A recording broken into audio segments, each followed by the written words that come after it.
Okay, well, I forgot about the delay for the start, and there we go. Hi everybody. Anyone that is here waiting, I see we got a couple people that joined us right off the bat. Thanks for coming. Tonight I'm just planning on grinding out some dungeons, getting my way a little bit closer to 32 since the level cap was increased, and then we're gonna hit Navea at midnight, hoping that they still have the fireworks show. And of course, if they don't have the fireworks show, I've got my own fireworks to set off, just in case. Hello!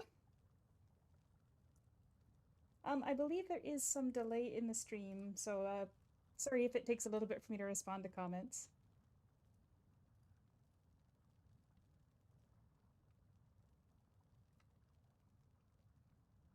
Anyway, let's grab those fireworks that I set aside for today, just in case.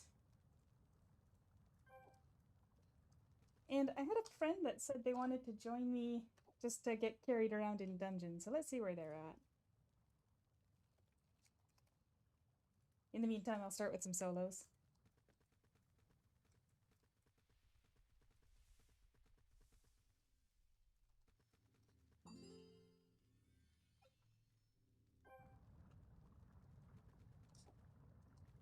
And of course, if there's anybody that's on the North American server here, the English language one, that wants to get carried around in these dungeons here, let me know.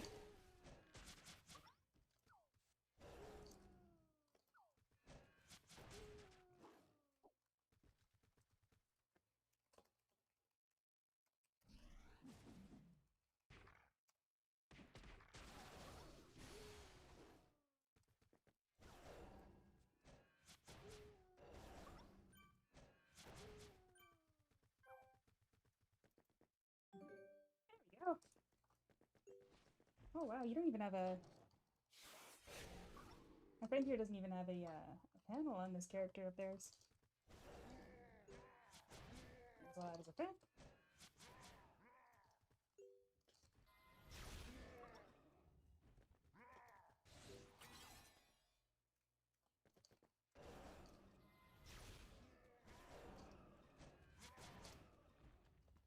Solos are super easy and super quick. I don't even think it's worth killing all the mobs though.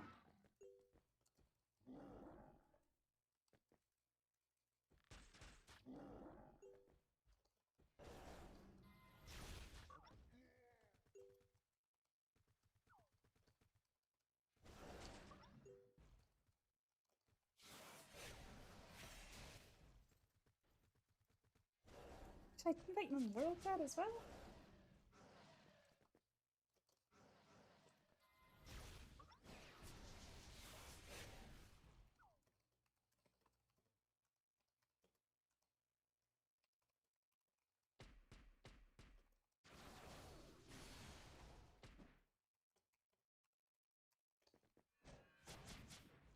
We'll see if anybody else wants to join. At the very least, I'll get a little bit of extra experience from it, right?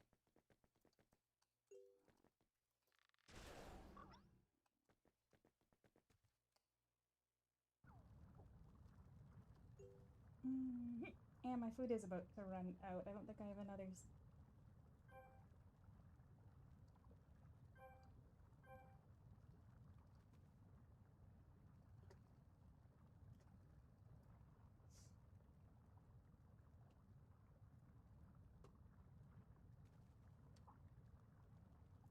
Okay, let's see. Hey! Xbook's got some fireworks too.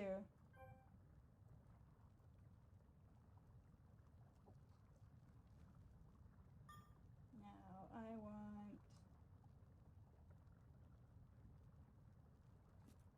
triple attack there, and then pudding. Yes. We'll use the pudding afterwards.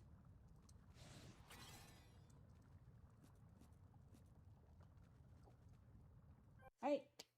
Time to see what I can do in alone.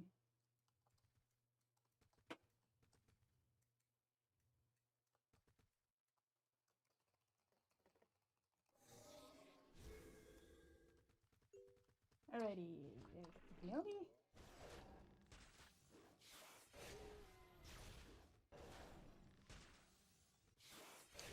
I'm not the strongest player in the game, especially since I can't spend a lot of money to get all those fresh new eidolons, so my archive is lagging a little bit behind.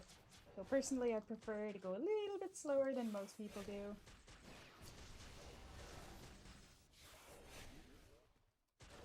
But it shouldn't be a problem. And I just realized I don't have the chat window visible. Oh, sorry, Zipkan, I missed your message there because my chat... I was in Discord trying to find my friend. I should pop that out. There we go. Much better. And now I can focus on fighting.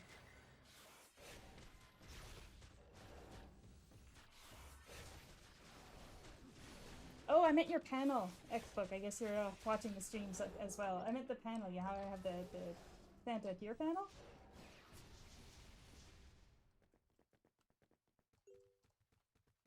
Although I know it'll take them a little bit to get to where I said it.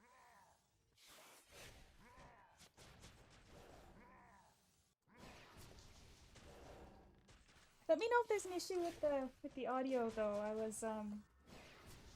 was messing around with it a lot today because I got a different plugin that I'm going to use for the microphone going forward.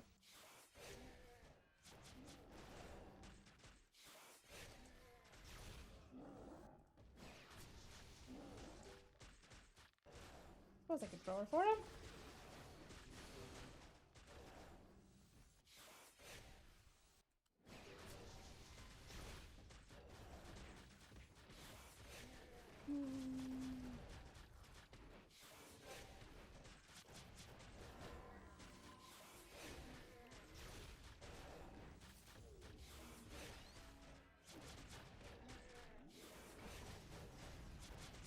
Triple Eidolon swap. I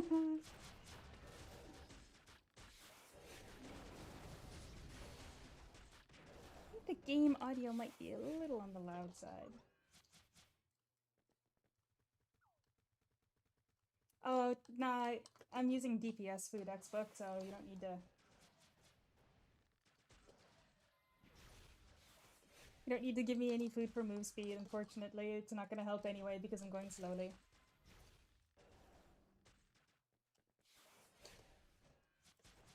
See, the secret is I'm actually not in the game time servers, or the game time zone, so staying up till midnight game time is actually my regular bedtime.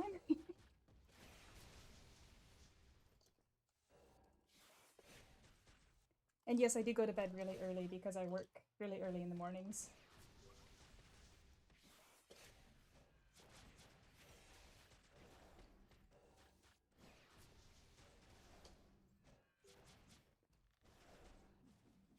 Alright.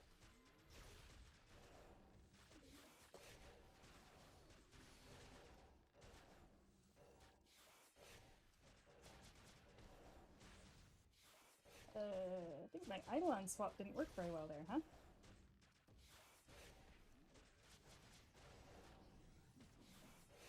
Oop, forgot to roar. Doesn't matter if I died as long as I beat it, right? Where's my coffee?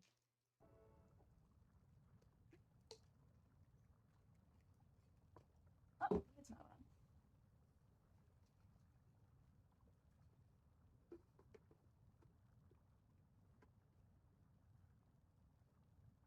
There we go.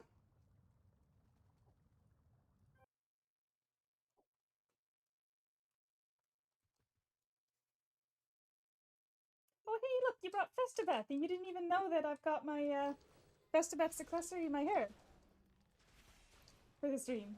That's what I added for today.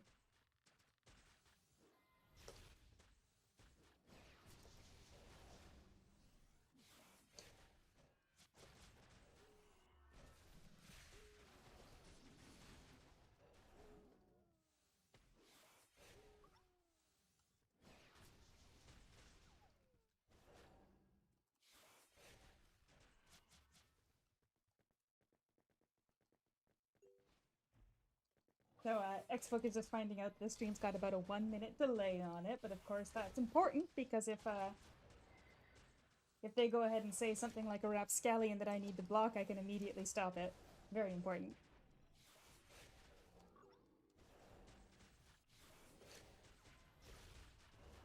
Except they said they were okay with going slowly, and now I see they're coming with me, so I think they think I'm too slow.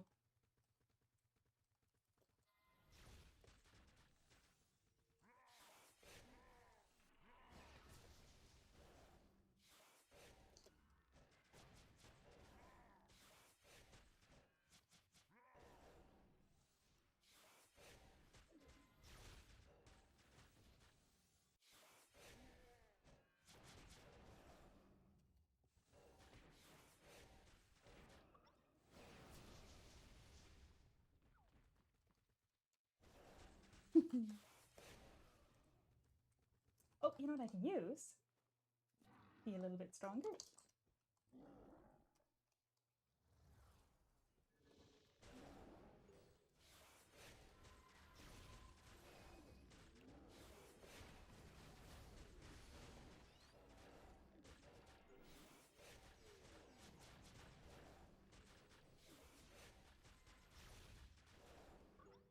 I feel like it's more than a minute behind.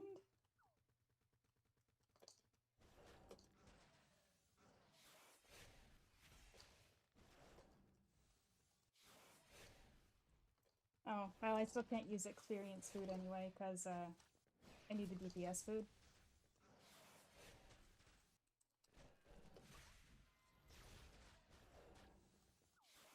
And just so nobody thinks I'm lying about being not a cacher or anything, this is the 7 days version of the book that we got in the package that was handed out at the start of this patch. I get to pretend to be Ultra Whale by having a combined manual for 7 days.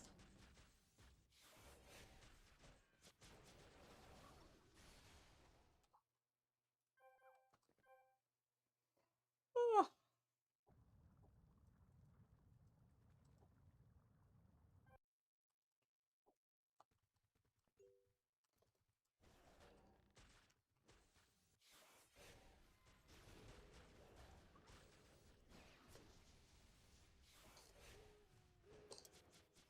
Hey, Flare Chaos! Now you're gonna see how long the delay is.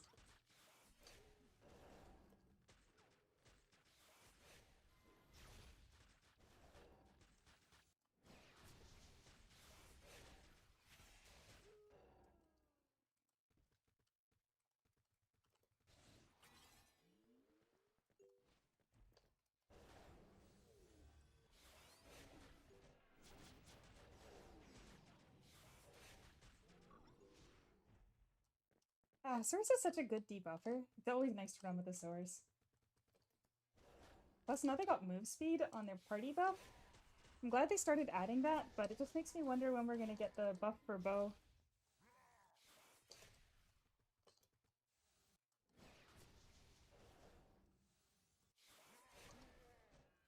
Because the bow buff is just speed, speed, and accuracy.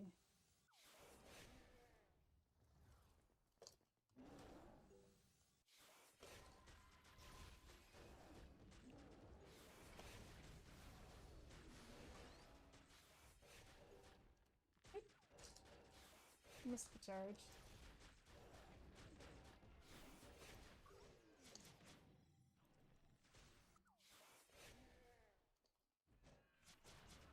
You know, I actually put on the Festiva accessory for my character because when I was doing one of the live streams with Gamigo before, I made one in real life. It's actually on the shelf behind me. I keep it in the background.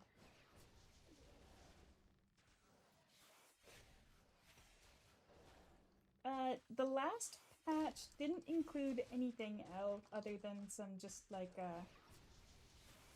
changes for the shop, if I remember correctly. So since the big patch where they added the new maps, there hasn't been super significant changes.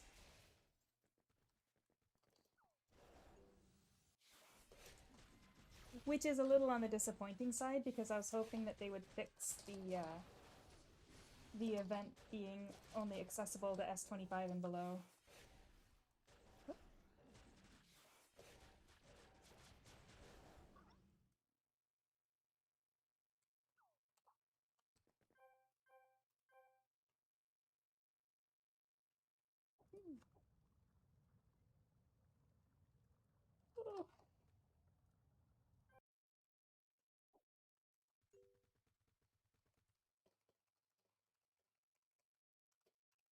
Uh-oh.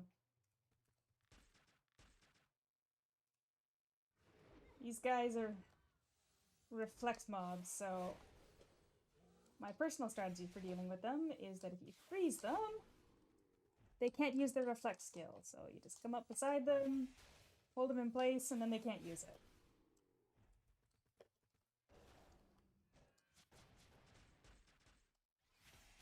Like so. Of course, if I could one-shot them, it'd be even easier.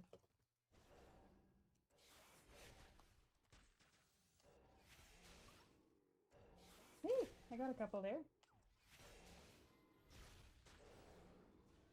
I'm a little bit lacking in raw damage. Doing okay because I've got enough detail damage, but that doesn't help on these. Oh, shoot, I'm gonna die. That wasn't that bad. That was probably one of the smoothest runs through there I've had. Where I goofed up all of the freezing.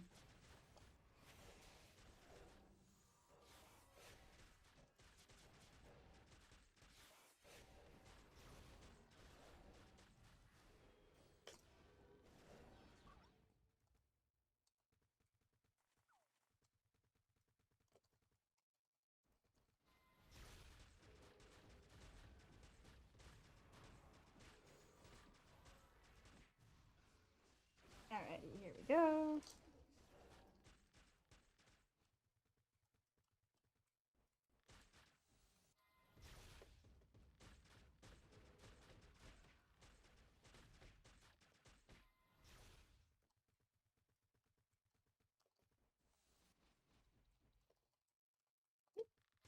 Ugh, I think the S20 dungeons had a lot more gimmicks on the bosses, but these ones are definitely more of a stat check. And we'll probably end up seeing the that yellow shield on yeah, we'll probably end up seeing the yellow shield that needs armor piercing to break on the hell mode once it's released.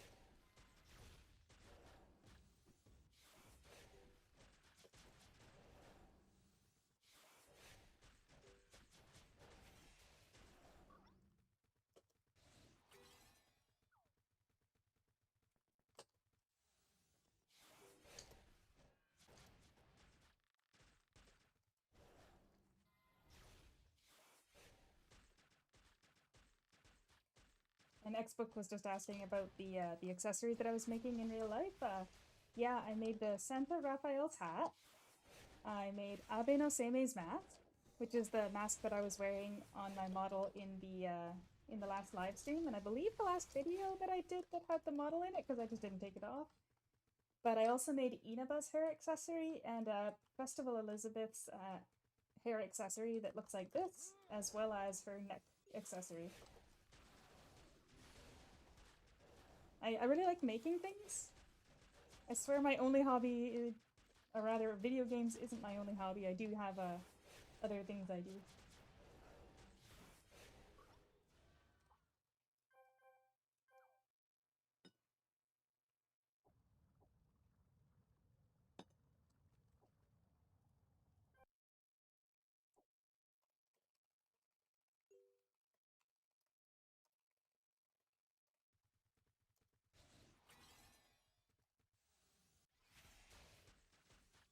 Yeah, there we go.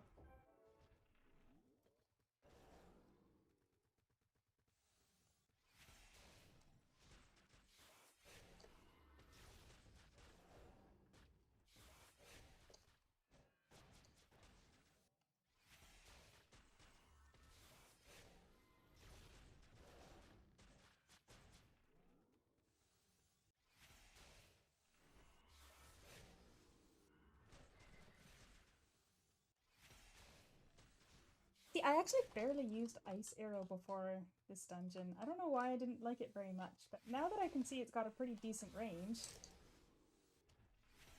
I've been using it a lot more.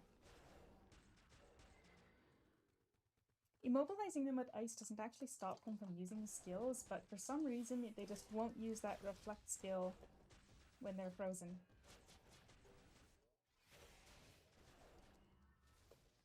Maybe it's kind of like how there's some bosses that as long as you keep them moving, they won't use skills.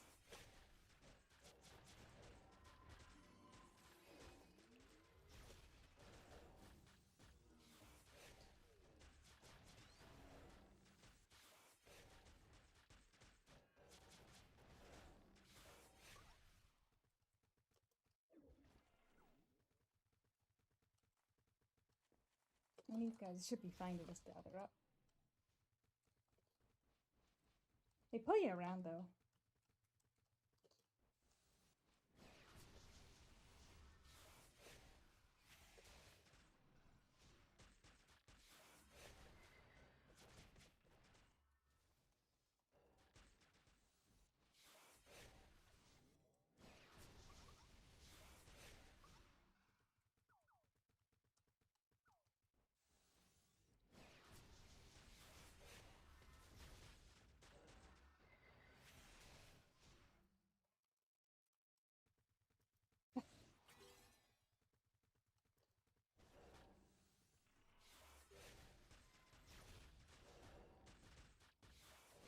The S20 and the bosses did end up getting a nerf, but it wasn't recent.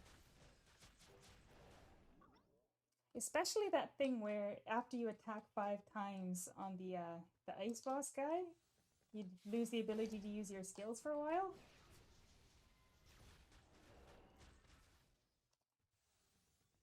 That was the most annoying effect.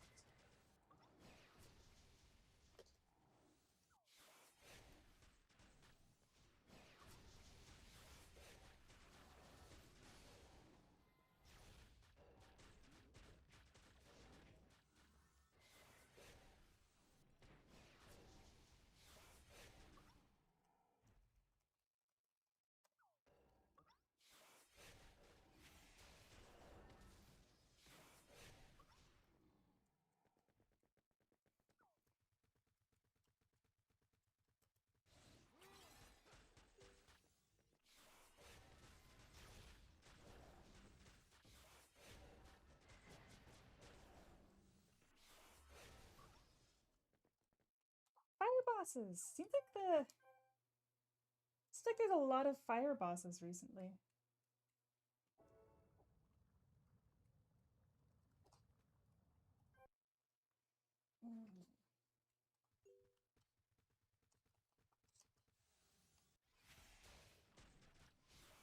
Maybe I'll switch off of using dark armor for once.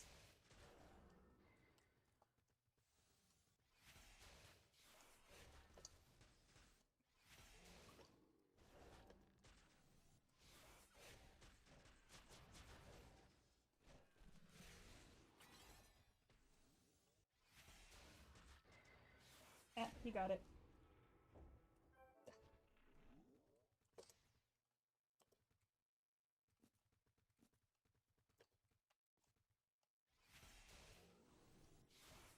Okay, well, Xbook can have fun.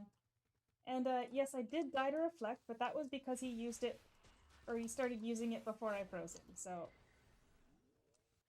my strategy is perfect.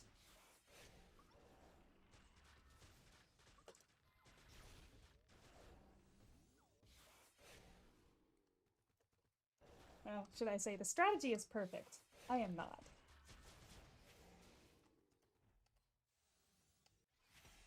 Yeah, see, he got it.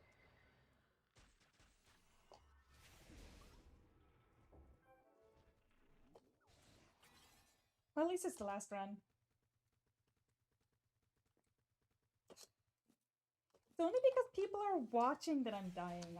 I've done this many times without. There is no cooldown on the ability to stun regular mobs with freeze. They don't get any freeze immunity, so as long as you stay far enough away and freeze them, they don't get a chance to use the skill. There's not a ton of classes that have the ability to freeze immobilize things though. Like offhand, I'm pretty sure like even Wiz.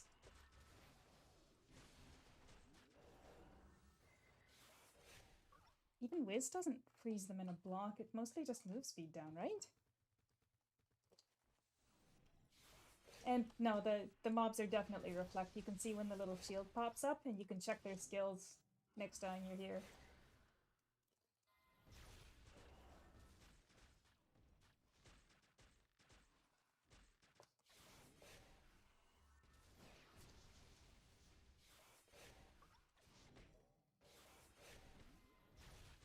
Yeah, I think they only have one skill, and that one skill is reflect. But it's got like a 45-second cooldown, so after they've used it the first time, if you just wait, they can't use it again.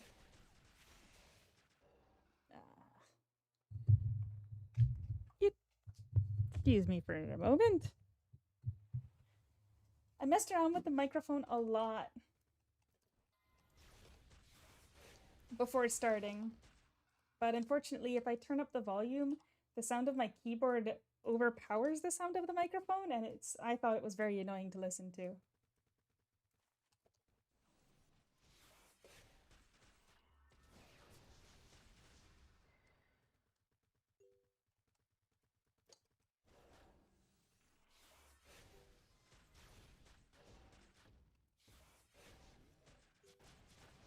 Although I could probably stand to turn the gain down a bit, because right now I think the sound effects are pretty loud.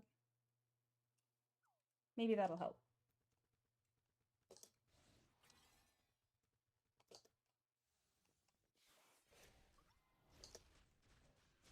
Worship the Holy Beetle? Worship the Holy Beetle is the name of a bait?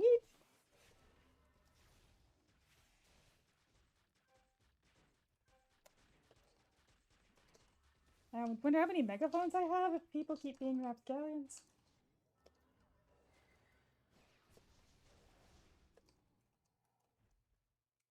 I got lost. Where am I going? This way. This way.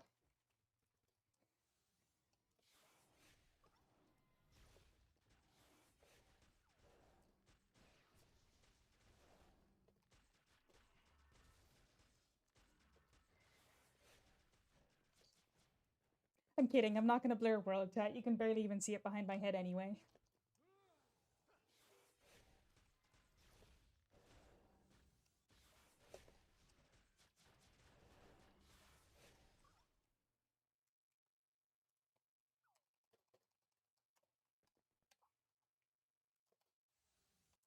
Alrighty, well that's 6 dungeons down, and it took us half an hour.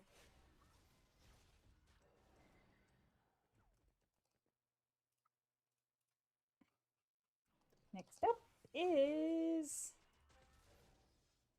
Gate of Abandoning Hell.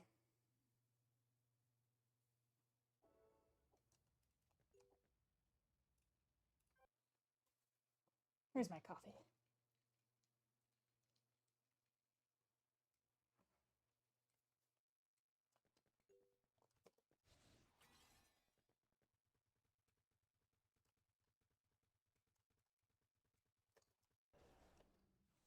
Oh, I could be using these too. Oh, I guess we did start a little bit late because you weren't around. I was just thinking that it's been half an hour since I started the stream, since we have to kill 3 hours before we go to Navea and check out the sky.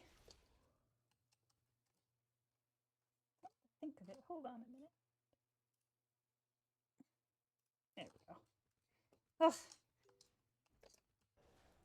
man, sometimes I just wish I had infinite monitors. Could have everything visible all at once.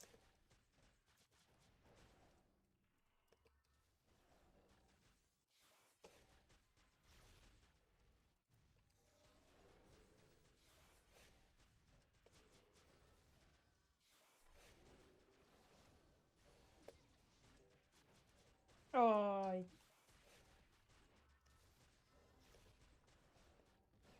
whew, a little bit sketchy there, but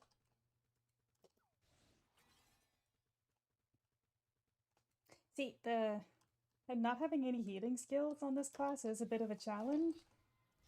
But way back in the day, when I first started playing, there was no way to change your subclass except for an item that was pretty rare. So I decided to pick guard as a subclass, not knowing anything about it. And then I stuck with it just because I'm stubborn. And now, even that, though changing your subclass is completely free, I still don't choose a subclass like Bard that would be 100% more effective. It would immediately increase my DPS. It's just, I think this is more fun.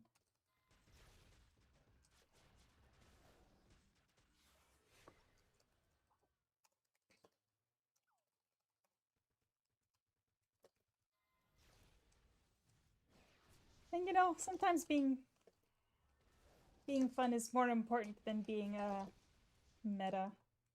If I wanted to be meta, I'd be playing one of my classes that doesn't need a buff.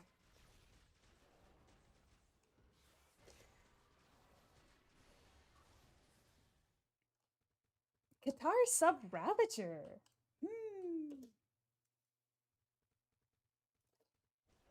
Qatar's got some really good heals though, so it's not like you would be sitting there dying with no mobs to steal life from the same way that I am. But that sounds like a fun combination, to be honest. Qatar and Ravager. Basically, every single other one of my characters has either Shuriken or Bard sub just because it's easier.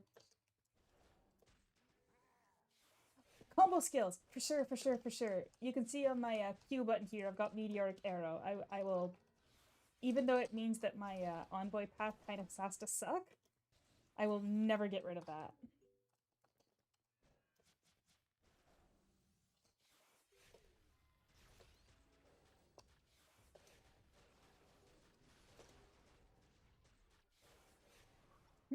What was that you've never seen before there, Mr. Book? Or Mrs. Book, I suppose? Oh, Katara. I mean, as long as you're just playing to have fun, doesn't really matter what class you play, right? So, for me, it's more fun to play bow sub guard than it is to have a meta build. Are you gonna rebuff?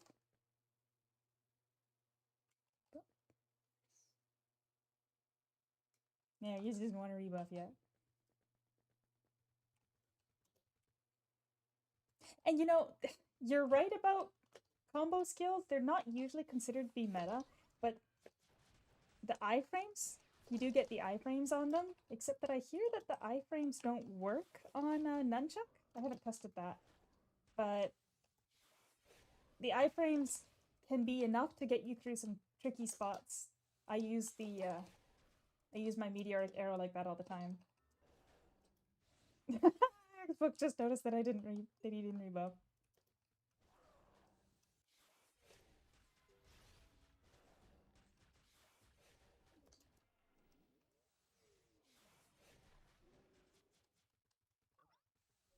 Yeah. So with this boss, if you kill him the first time before you've got all the disaster towers down, you will get the drops as well as the dragon points, but he still respawns. You got the boss, but you can't move on until you get him again.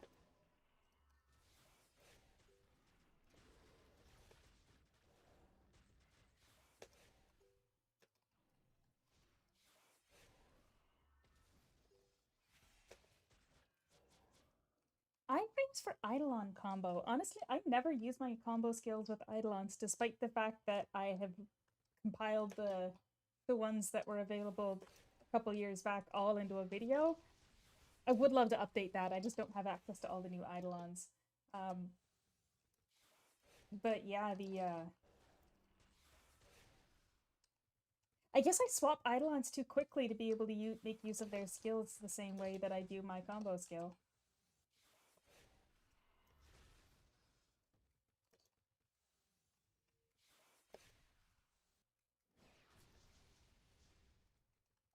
But if you're an Xbox saying here that iframes are only really important in PvP, but if you've got no healing skills whatsoever, like me, sometimes having iframes do make quite a big difference. But again, that's a self-inflicted problem. I could have easily solved that by being sub-bard, and I mean, for bow, sub-bard does have combo skills.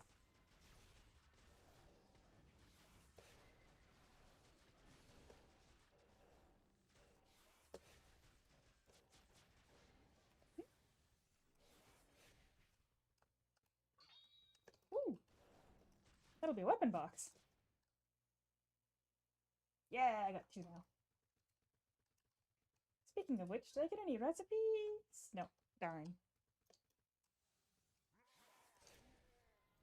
Yeah, the same thing for me is I've got the meteoric arrow that doesn't require a target, and it's also a stun, so it's like the best of both worlds as far as combo skills go.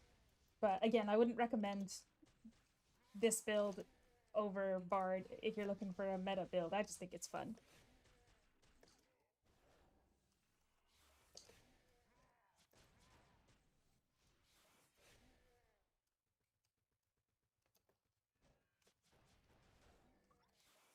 I know they're worthless. Come on. Dude, it's a gold sound effect that it makes when I pick them up, so it makes me happy.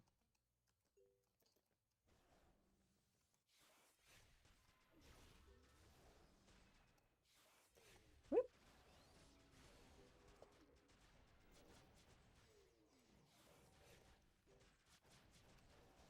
I mean, it's not that much gold dragon point. It's only 63,000. Considering I'm on the grind for a level up, that's not really all that much. I've probably made more than 63,000 today. Oh, there we go. Puff. May as well use these terms. I actually joined in a sky tower earlier today. There was 4 players in a sky tower. Huh. Hey, you're the one that said it's a lot of gold dragon points. I don't think it's that much. Oh, that's fair. Yeah, you don't grind dungeons. But yeah, so I was in Sky Tower earlier today. There were some people on floor 14 with about half an hour left to go. And they asked for some help with people carrying blood to Abilene. And I was just doing some daily quests, so I finished mine off and entered in, and they had already finished. But then I stayed in because why not? And we ended up making it the end of Sky Tower with like 2 minutes left. With 5 people, and only 3 people were actually fighting. Doing the 19th floor with just 3 people was an ordeal. We had 2 people that took the red buff to attack the Umbras. But yeah. Oh, there was still a tower up. Oops. That's what I get for talking instead of fighting. But yeah, there was 2 people on the red buff attacking Umbras, and I was on the gold buff, just chowing down on my non-tradable healing potions to carry the glimmers to the corner, and we managed in very little time, considering. I really thought that it would have taken a lot longer than it did. I know that that floor has been bugged for a while, but it kind of made me feel like it's been fixed. I actually haven't done Sky Tower in a long time. It just doesn't work with my work schedule.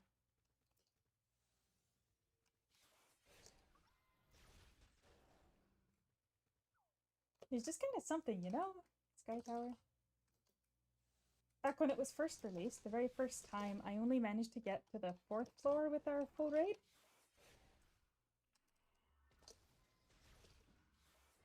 Floor 19 scales to the number of people? That's not what the bug was, though. The bug was that when you attacked the Umbras, they wouldn't take damage, and that wasn't happening. I know they scale.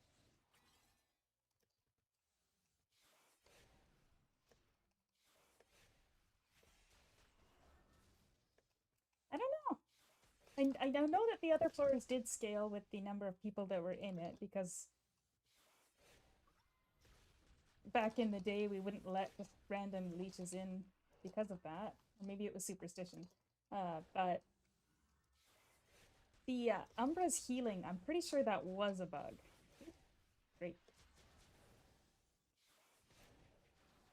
Ooh, I should not have gone to the middle. Oh well. That's a really cool looking attack.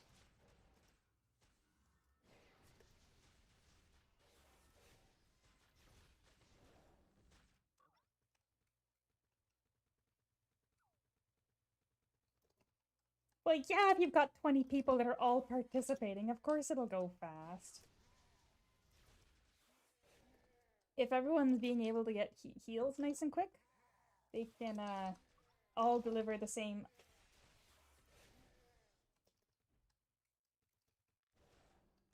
Oh, nice. Umbras don't heal. That is a huge difference, because before you'd be attacking them, unless you had like 3 people on the same Umbra, it wouldn't even do anything. So that's good.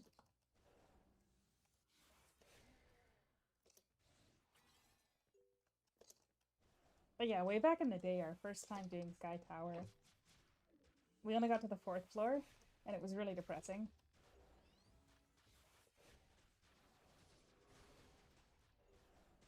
So it's kind of fun to one-shot Vanna on the 15th floor, which used to be the last one. I should be focusing on the fight a bit.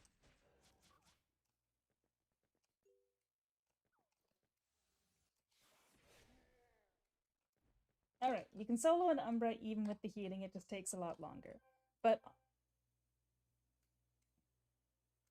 on the reverse side, we were doing Sky Tower with 3 people. Oh, hello, Catherine! Or Mary Catherine Capisley. Thanks for joining us! As you guys, if there's anybody new here, oh wow, we've actually got quite a few viewers. Nice to see you. I'm not used to having very many people, so I just closed it so I didn't have to look. I'm just running some dungeons, some chit chat, and then at midnight we're gonna see if they still run the fireworks in Navea, because it's normally quite impressive. I'm really hoping that that's just programmed in and they do it every year without having to ask Gamey Go to set it up.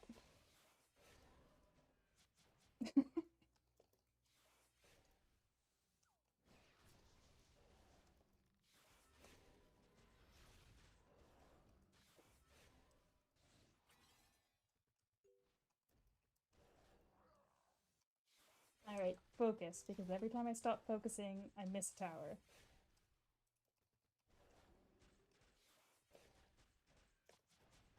Hey, the entire point of this is to ring in the new year with the fireworks in Navea.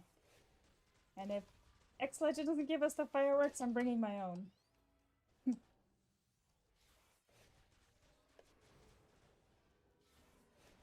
There we go.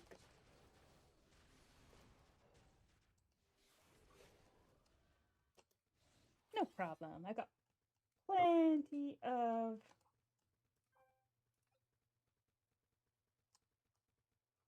Ooh, up to 62 for breaking those shields. Armor piercing. I actually did upgrade my weapon. I don't really think that for most people it's worth it, because the 50% off crafting right now doesn't actually apply to the new weapons. But I did make myself an S30 weapon. So that comes with some armor piercing.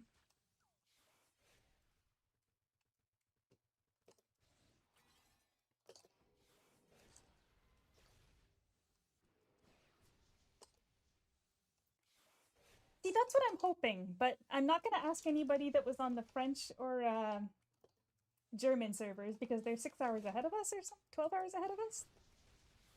They're a lot ahead of us, so they would already know the answer to that question. But I want it to be a surprise. What?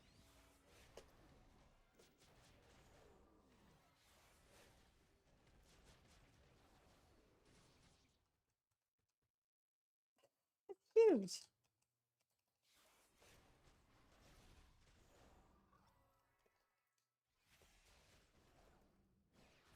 Six hours ahead, yeah. It's nice if the French or German server updates the Paragon ahead of time so that we can get a little bit of a sneak preview. But I understand that they're also busy during the days or nights. So it's usually me updating it at midnight in the Discord. But yeah, I saw a couple of them around wishing everybody Happy New Year's, and I just didn't ask because I wanted to be surprised. The fireworks are pretty amazing, though, like, in terms of how grandiose they are. They actually fire them out in circles around the tower. And there's a little countdown, and everybody gets fireworks over top of their own head. I wonder if I don't think I do have a video of it from last year. Would have been smart if I did. Oh, no.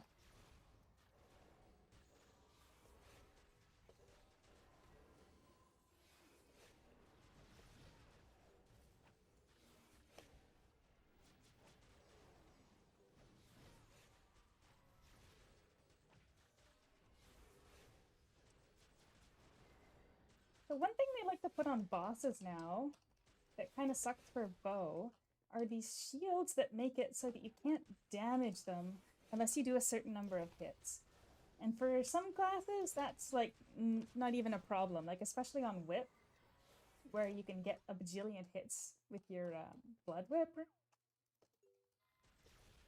It's fine, but on bow, you get every time you charge, you're wasting lack of hits. Look at all these debuffs. Oh yeah.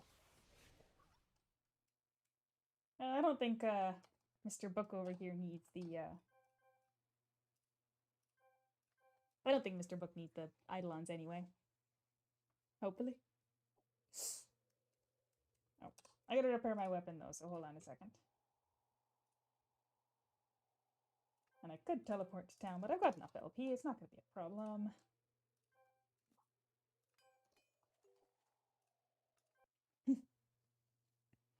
Pro tip: when your weapon is about to break in a dungeon run and you don't want to go to town, you can use 99 LP to buy any card. Yeah, I figured as much. Oh, but Mr. X Book, I bet you still need the achievements for having fought them enough times, huh? I don't even remember offhand what the new or the next dungeons are gonna have for spawns once we get hell mode. Maybe I'll look it up later.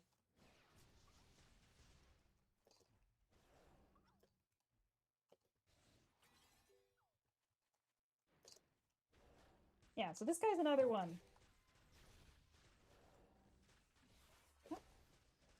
There's achievements for fighting the Eidolons that spawn in dungeons, I think up to 30 times. It's probably like 1, 5, 10, 30, or 1, 10, 30. Ugh. Imagine calling a cute little Eidolon like Santa Coma, you know? Santa Tapir.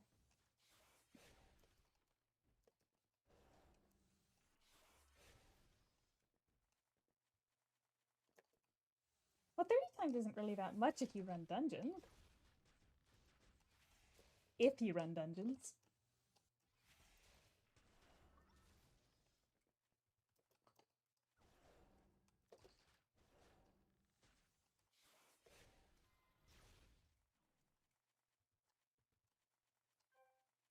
I'm pretty darn close to getting the halfway run for Dragon Points too.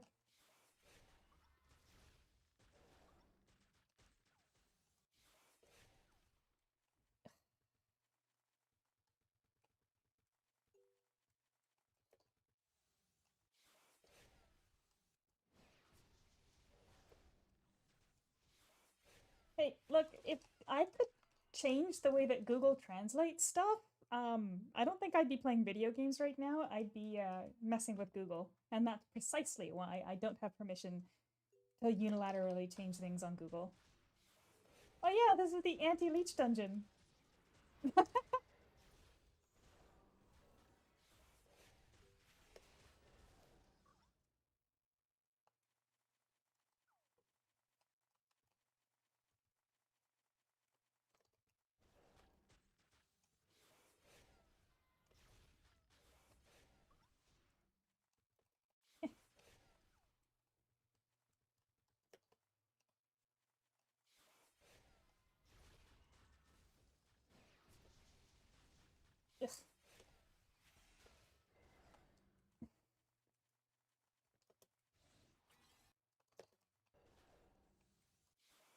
No, you shouldn't. You should not do that.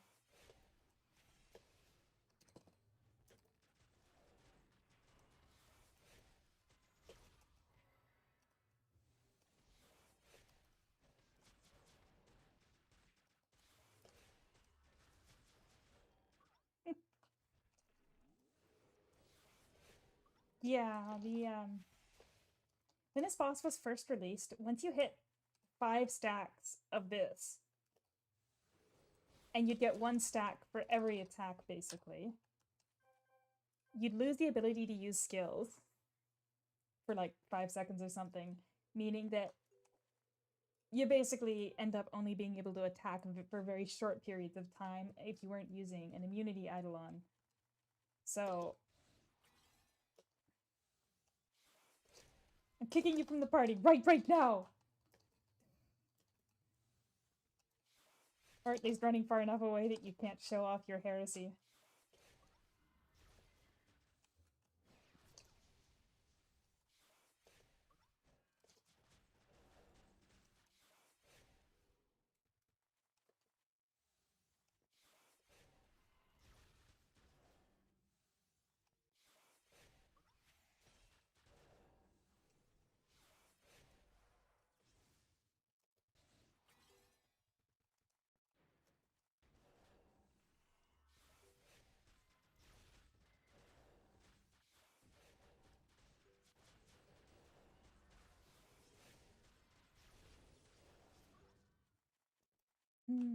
So that guy said he had a shield for 60 attacks. I'm pretty sure it counts as 60 hits, including ticks on dots.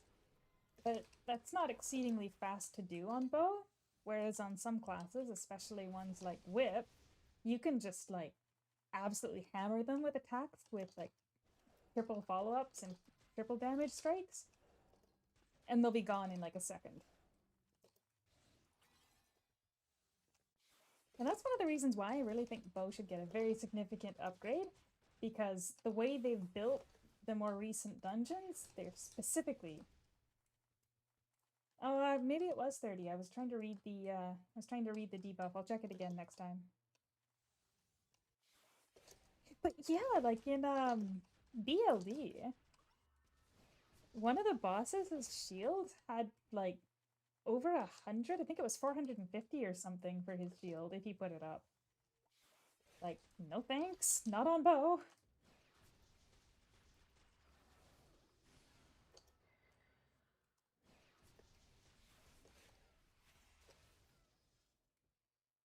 I always thought it was kind of funny that it teleports you to the boss here, no matter where you are.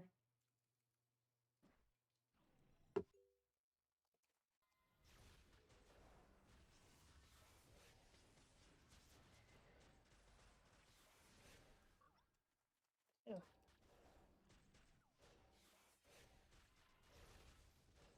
I hate that it's such a cute eidolon, and this rapscallion had to give it a name like that.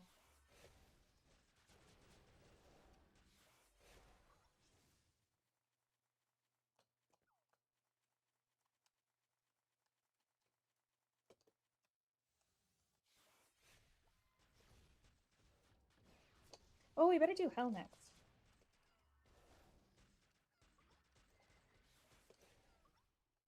Because it's gonna reset.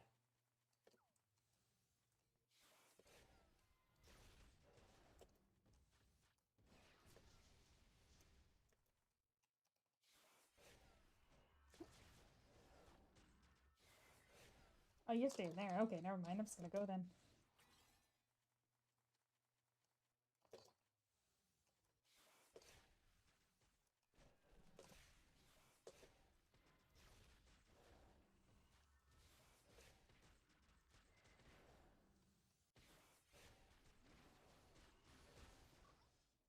There we go. That's my 500 dragon points. Or 500,000 dragon points.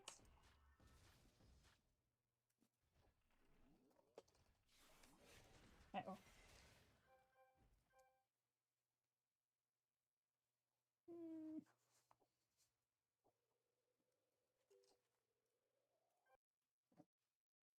I figured we'd probably have enough time to run.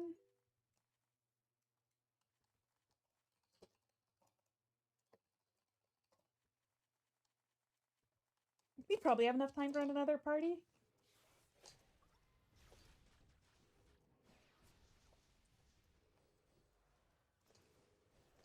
Before the reset, because it actually doesn't reset until 2 minutes after, but better safe than sorry, you know? Like, what if I,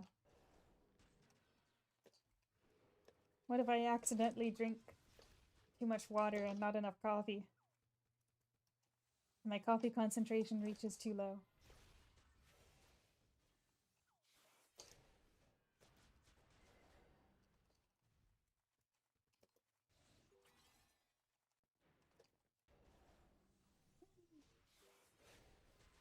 Oh, you know, maybe it did say 25 attacks. Wonder where I got 60.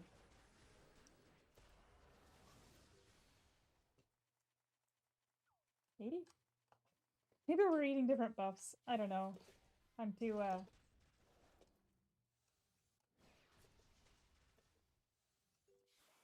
I'm too focused on being able to not die while on stream. I mean, I already have a couple times, but that was on Reflect mobs. Can't blame me for that.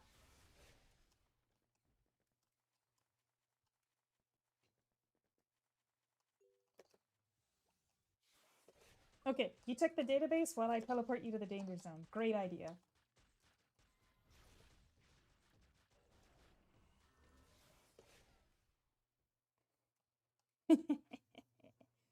And while Xbook is busy looking at the database, I will lure them into a boss fight.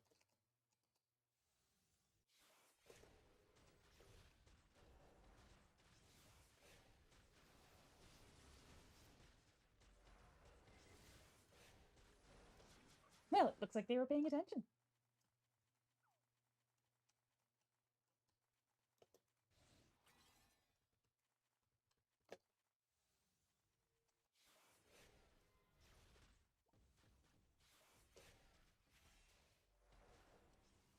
I mean, I suppose it's probable that you've got two screens as well. Oh, yeah, I guess so. If it's just a buff, not a skill.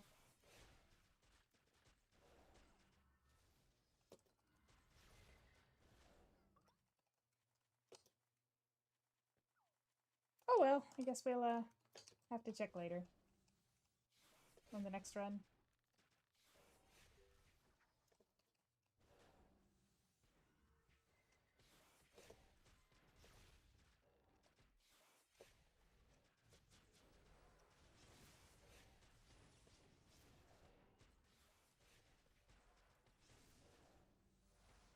If you time it right, you can use 10-ton drop to get out of the air when this guy knocks you up.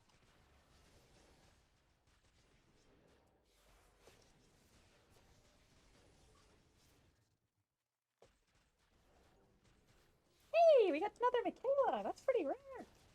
Earlier today, I got 2 spawns too. Nice.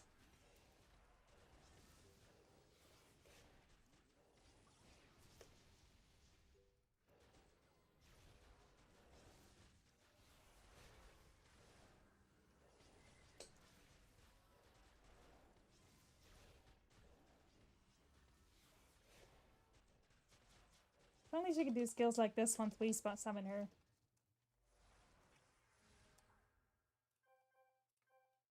Yeah, we would have been fine, but...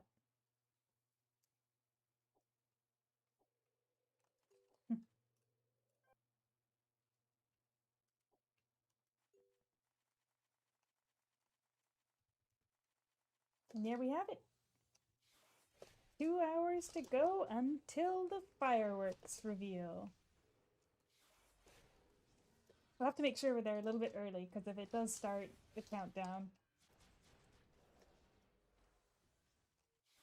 You know, I've actually...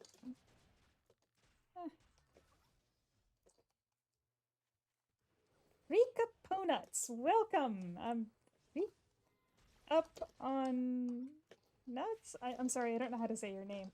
Guardian subclass, because I picked it when I first started playing this game, back when this class was first released, and I'm just stubborn. I know I would be able to get a lot more DPS if I were to choose a proper subclass like Bard, but I can't get over how much I love Meteoric Arrow. Okay, we have it confirmed. It's 80 attacks to break the shield on this guy when you first start fighting him, yeah.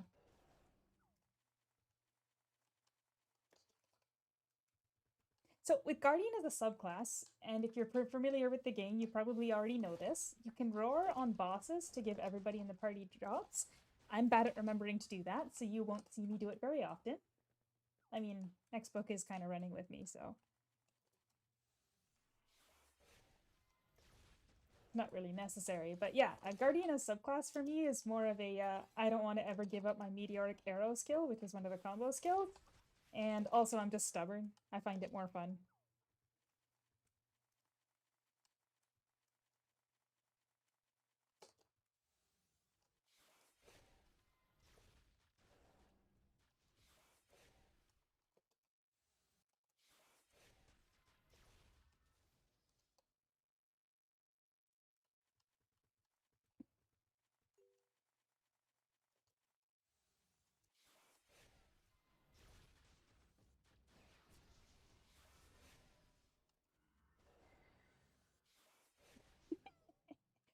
Yeah, the roar on a subclass, all it does is provide drops for the rest of your party, even if they're not there.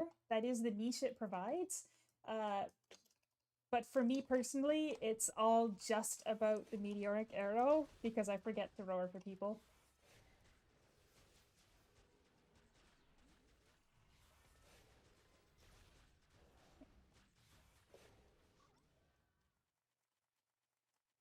If anyone were asking me for advice on building a bow, I would recommend that if you're looking for a much stronger build, you'll go with Bard subclass, which gives you a lot better sustainability too, since you can heal yourself, and every time you do heal yourself, you get buffs.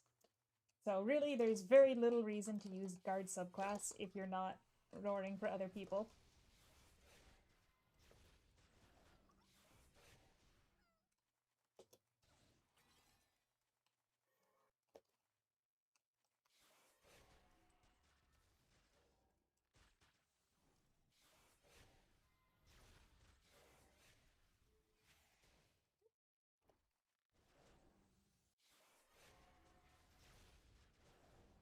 Xbook needs to start learning to use the 10-ton drop though.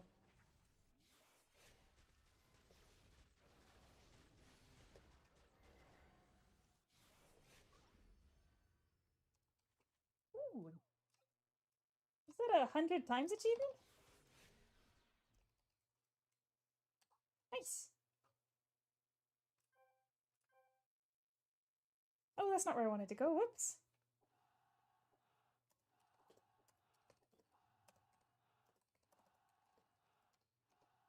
That was the wrong teleport. Boop, boop. There we are. We didn't go here by mistake. No, that was definitely just a little detour because we've been running dungeons for an hour now, so we needed a slight detour.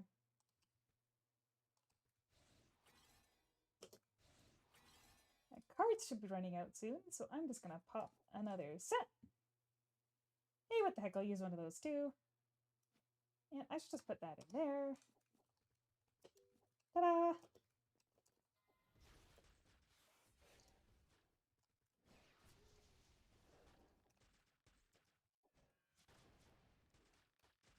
I think it's like 160 pen here for the shield. Let's see where I'm at right now. 171. So the using the dust doesn't do anything for me. Oh well.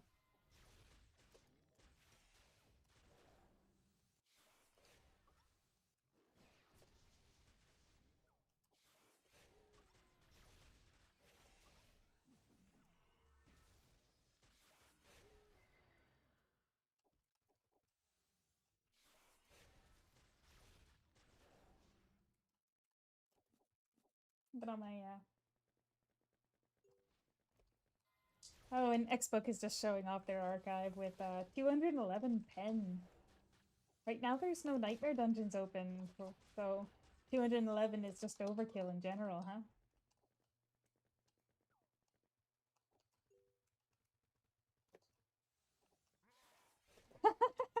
The things you learn when you actually have to fight bosses a bit, huh?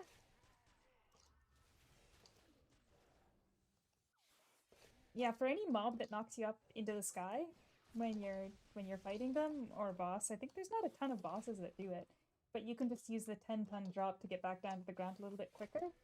Um, on bow, it's actually kind of annoying because if you're in the middle of charging a skill, it'll still let you charge it, but once you're really high up in the sky, you'll just miss them because the trail, like especially on Dimension Shot, it's up in the sky, so it usually misses the target or the hitboxes, right? Skills like hail of arrows that come down from the sky to the ground will still hit, but it's really just coincidence whether or not you're charging the right skill when they launch you. Oh. Persephone, little assistance. Thank you. It doesn't work on things when you get imprisoned. It only works when you get launched into the sky. I feel like there's some mobs somewhere that do that. Because I know it's not the first time that I've had to use that trick to get out of the sky.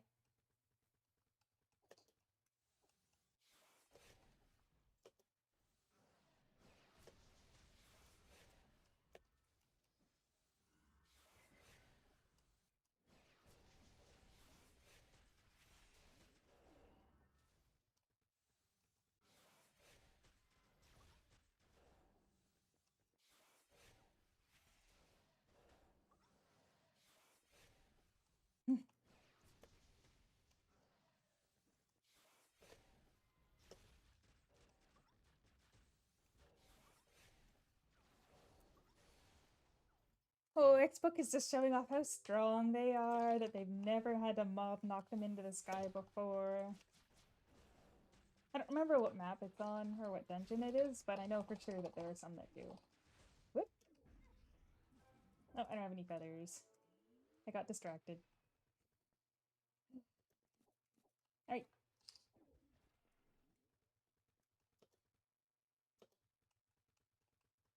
Oh, I'm missing one of my food buffs too.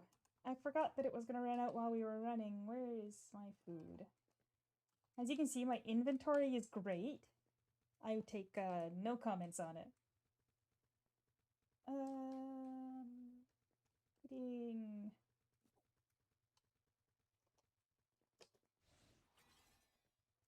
In my defense, I didn't have my my steamed milk pudding.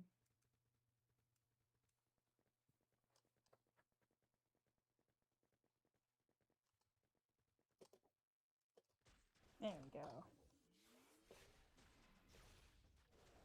Yeah, avoiding this one is a little bit like threading a needle for me.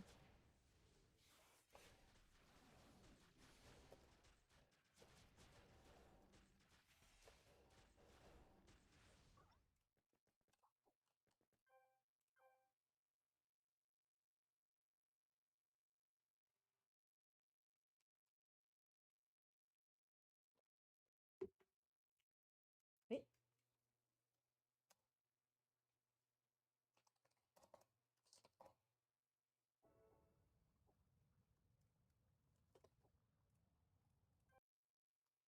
Okay.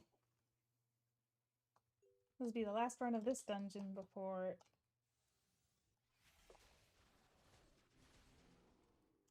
Alright, see he's got those shields up. That means he's got Reflect on, and this is the only skill that these guys know. So there we go, it's Reflect. There we go.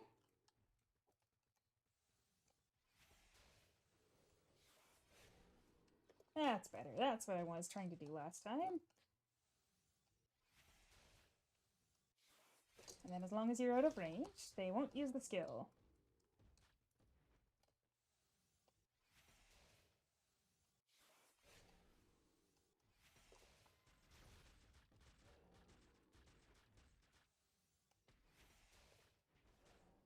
You know, there was a mob set inside the Infernal Abyss that has a similar skill, where while it's active, they reflect. Oh, I was too close to that guy.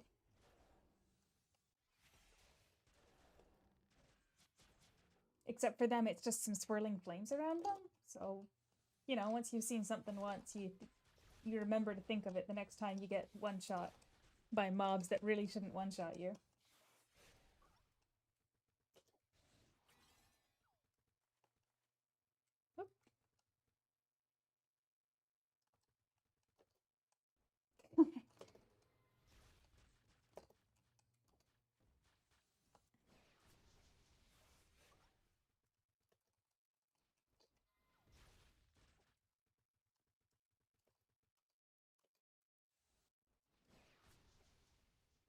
suppose for those mobs...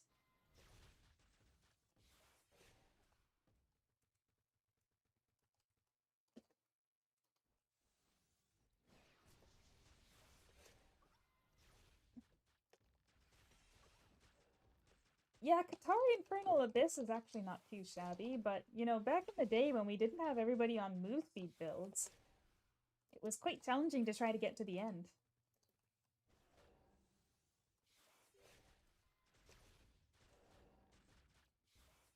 Especially since that was before we had the weapon mastery.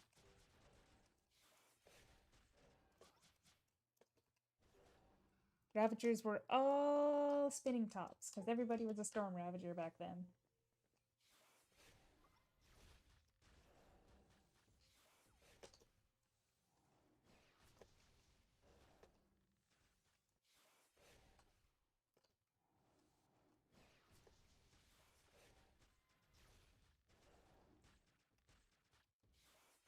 Yeah, I guess back in the day we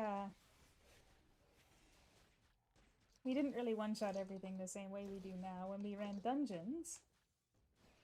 Oh, Abram. Abram V.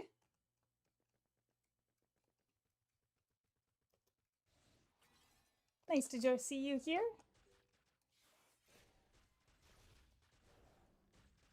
Just running some dungeons and chilling and waiting for midnight to come so we can see if we can still get fireworks in Navea this year.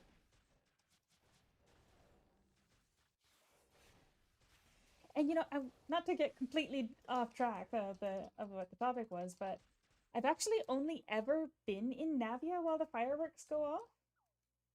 But I'm pretty sure that for anyone anywhere in game, they get to see the counter. Like the little timer that pops up in the last minute. Or is it 5 minutes? I don't remember. But like I said, I've only ever been in Navea while it happens. So I know that they get the extra special fireworks around Sky Tower. But yeah, I was gonna say, back in the day, the way we would run dungeons was like completely different. I mean, they changed the way that the dungeons were made. But I remember when one person would like buff up as much move speed as possible, run through the whole dungeon, lure every mob, die at the end, teleport back to the start, and then everybody would fight all of the mobs all at once at the start, so that if you died, you could just respawn and keep fighting right away. But then they started adding in the blocks, so you can't go past the bosses. Nope.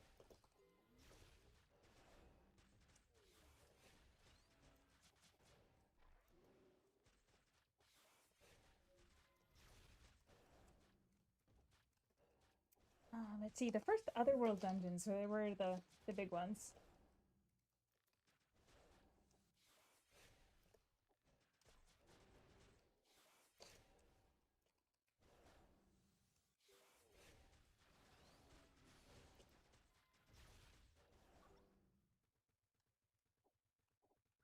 Well, yeah, I mean, if it takes everybody that long to fight the mobs, it was a really good method, because then you didn't have to like crawl through and wait for people to respawn or teleport back to the start and run back to you. It was a good method for where we were meta-wise back then.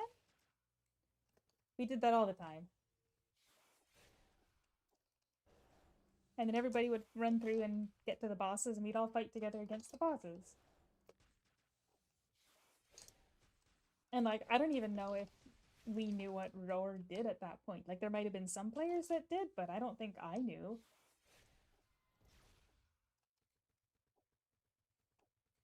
But we are talking when like 60 was endgame X-Book.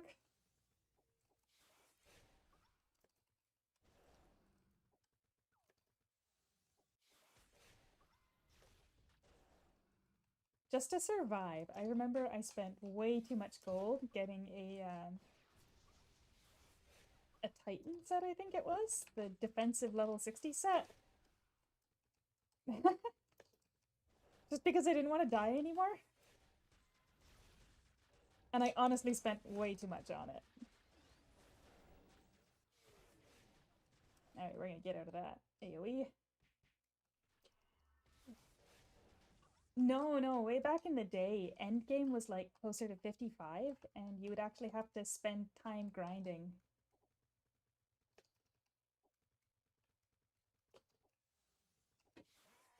I'm thinking this is probably closer to like 70 cap.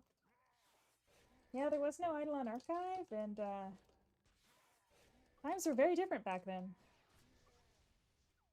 They had removed the Eidolons that spawn in dungeons as well, so there was no way to farm Serena and Tsubaki. It was a big deal when those got added in. Although I'm pretty sure they still left in the other world spawns. It just took them quite a while to add in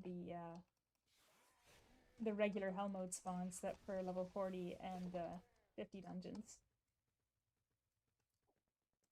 Man, this game's changed a lot. I mean, you expect it for an MMO to change over time. Woo! A bit dicey there. Focus, focus, focus.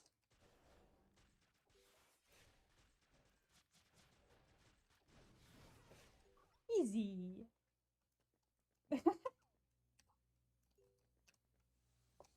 Probably should have used Persephone.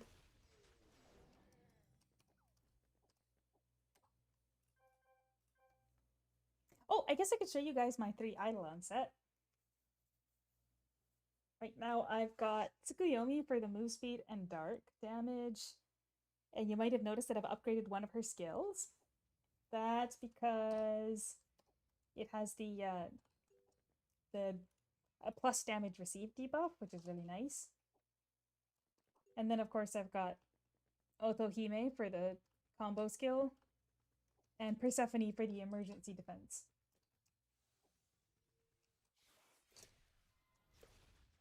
And I think a pretty safe bet for any Eidolon party that you're building is Otohime, Persephone, and your elemental Eidolon. It would be even better, of course, if I had picked a better starter Eidolon, but I just thought Seraph was cute, so that's why I picked him. This is a character that I made the first day that Warbow was released in the game.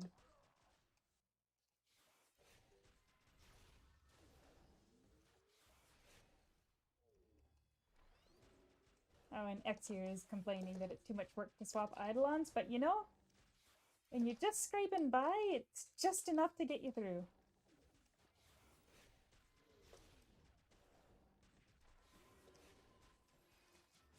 And sometimes all you need is just to scrape through. No, Bo was not a release class. You might be surprised, but neither was Qatar.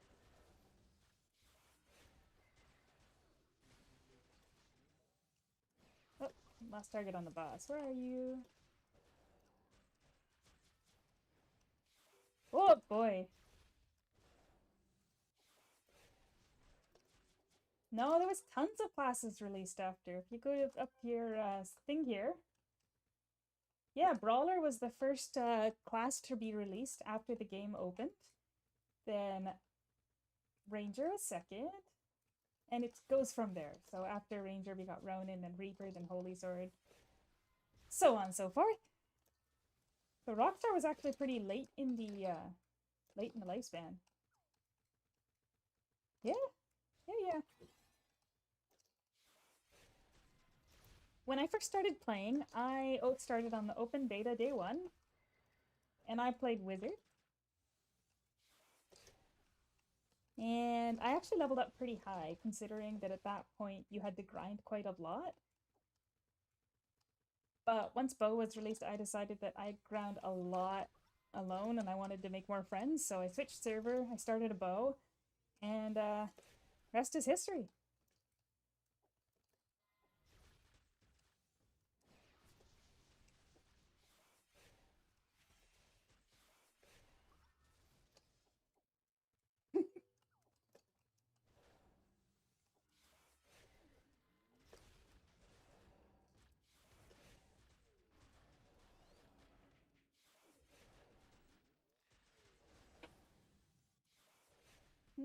Wonder if that'll be enough to get her?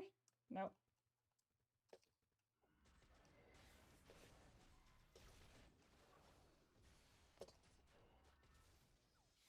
Sure is a lot going on screen, huh?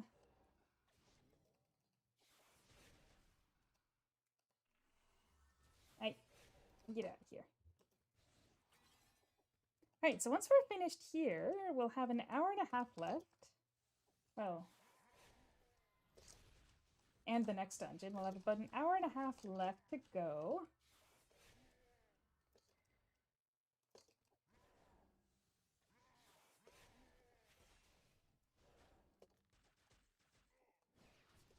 Suppose you could run some older dungeons too. The S15s do still give experience here. And you know, the funny thing is I actually can't see my experience myself. I can only see it in the OBS window. Because my taskbar has for some reason popped up over top of it on my side.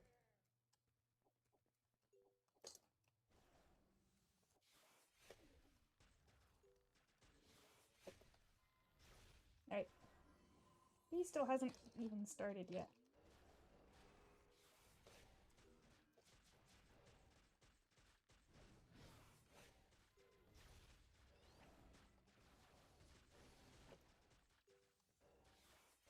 There we are. No sweat.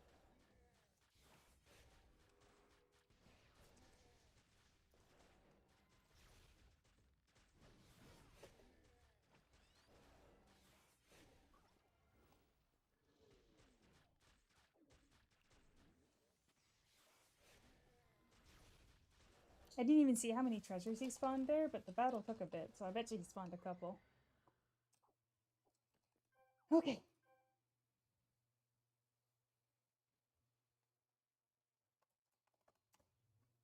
Where's my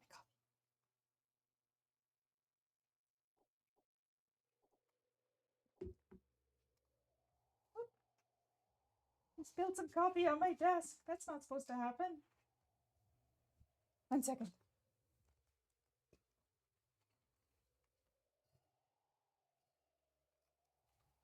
What?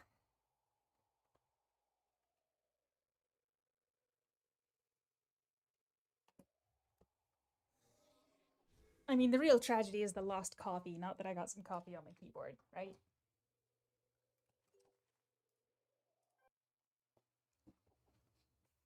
It's fine though, I'm prepared for every eventuality.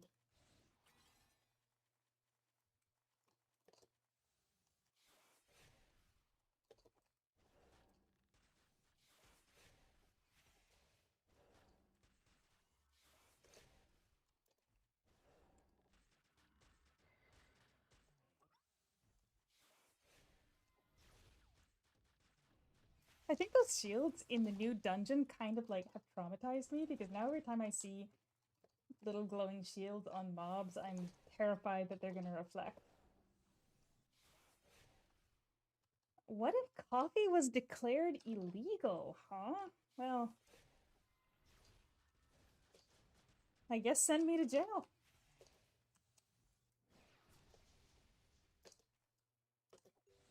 What can I say?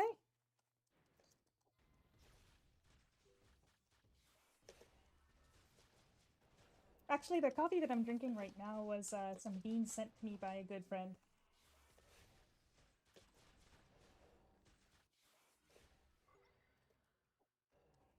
But as you might imagine, that as far as Christmas presents go, everybody knows in my family that coffee is a great thing, and I love trying new kinds of coffee. So for Christmas, I got a couple new bags, and they're all just sitting in the freezer because if you keep your coffee that you haven't opened in the freezer, the oils don't dissipate anywhere near as fast. So once you take it out and you start using it, they'll be the oil won't have dissipated as long. And of course, if you get a lot of coffee, like me, that's an important thing to do.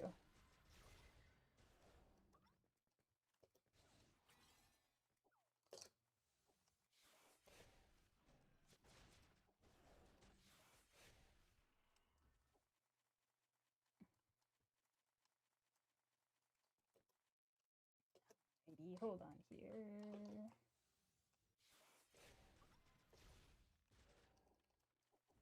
Kopi Luwak? Yeah, I've had it before. A coworker brought me some.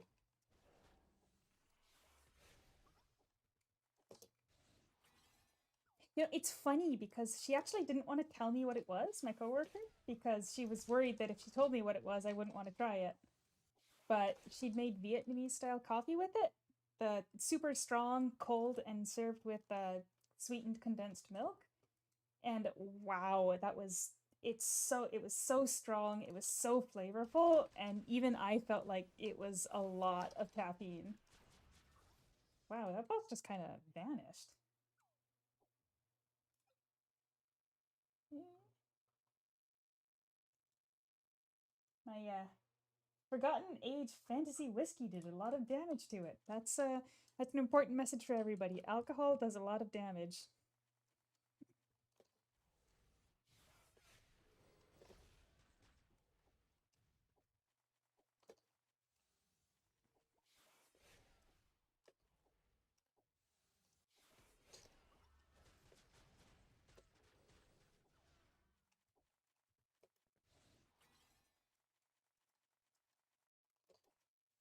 Oh, and if anyone watching wasn't certain, Kopi Luwak is the civet coffee that's been eaten by the little guys, and then they collect the beans from the waste.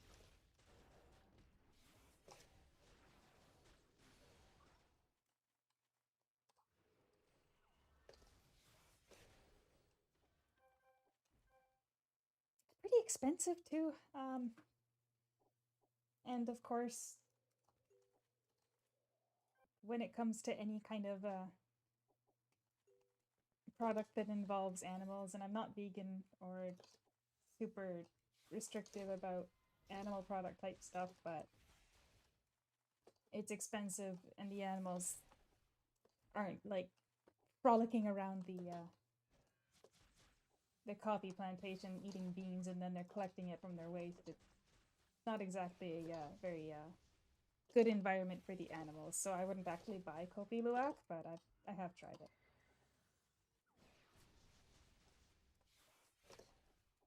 It's a shame that good things have to be tied up in things that aren't great.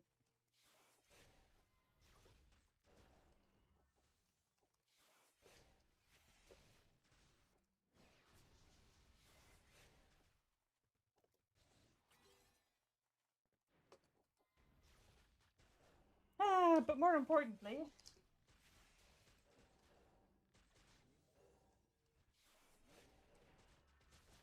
it's been an hour and a half since we started, which means 1 hour and a half to go to see whether or not we've got fireworks.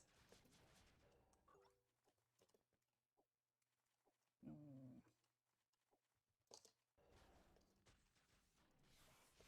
Wow, World Chat's having some fun.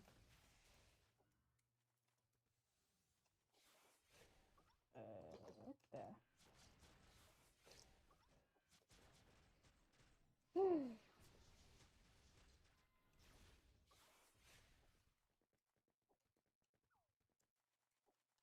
Nice to see that World Chat is as it usually is. Should I move it underneath the desk so I don't have to look at it?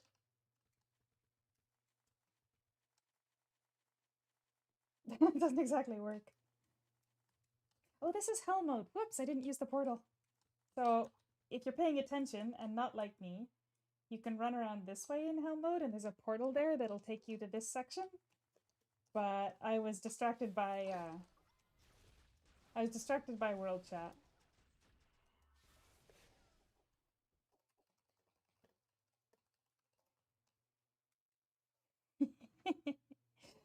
Anyway, I'll just let it be.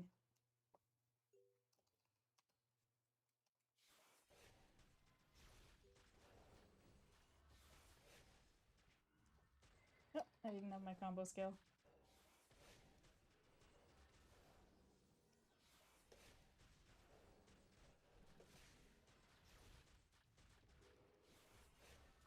This is a forced participation fight. If you're playing in a leech party and you're not paying attention, you're probably gonna die there.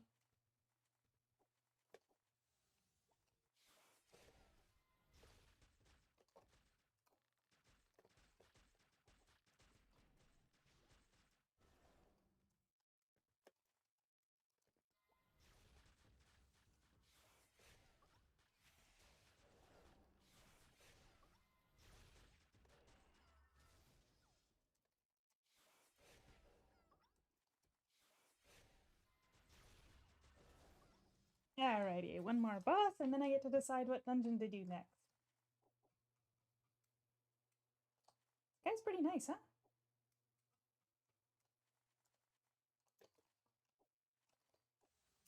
Oh geez, Xtel's just bragging about how everybody else is one-shotting every single boss. Wow, I feel so great being insulted by the person that I'm currently carrying.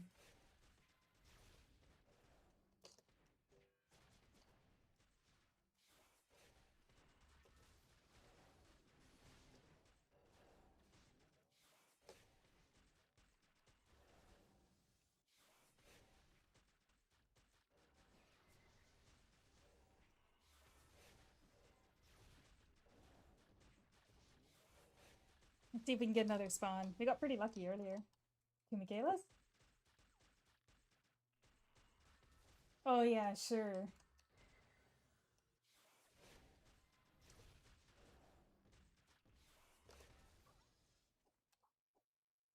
Alright, so we're done all the S25s and S20s.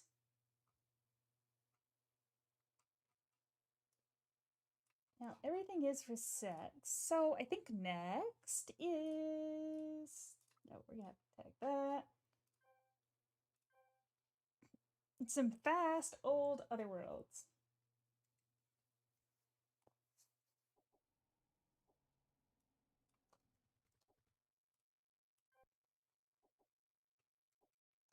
This is honestly one of the fastest dungeons in the game, in my opinion, with the buffs you get by killing mobs.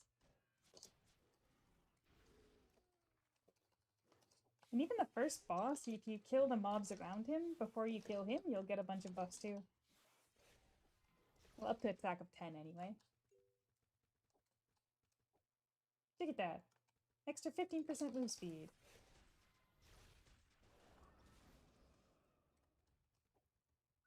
Oh, come on.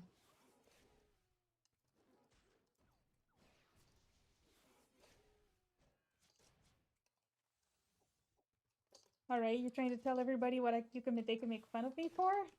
Make fun of me for having small hands. I can't reach the 5 and 6 comfortably, so you probably see that when I want to use those skills, I use the mouse.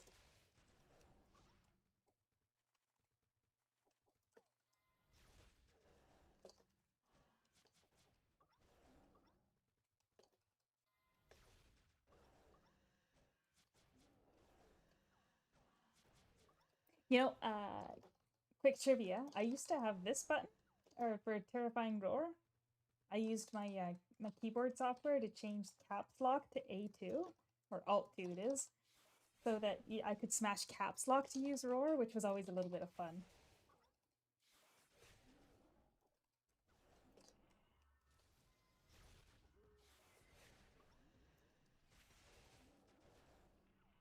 You know, if my sister is watching, she'd be very upset to hear you making fun of her.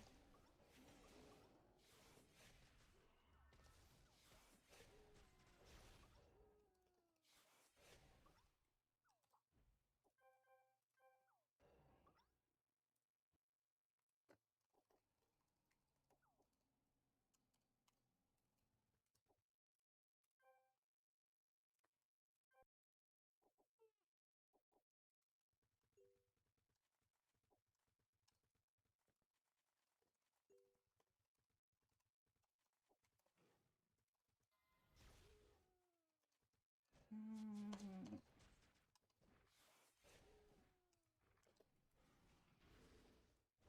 Oh wow, I actually haven't even looked at the I actually didn't even look at how many people were watching. It's quite a few.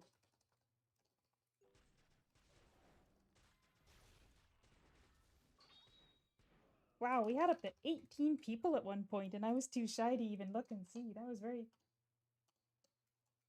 Maybe I'm glad I didn't see.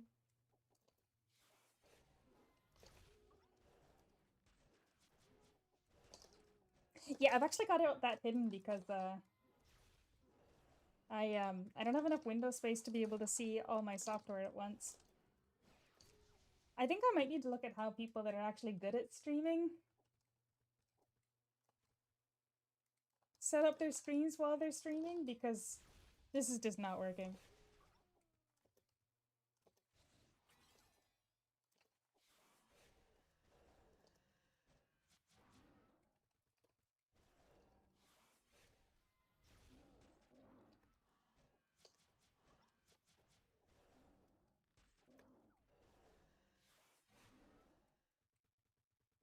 No, of course I've got a second monitor, but I kind of wish I had a third or a fourth monitor.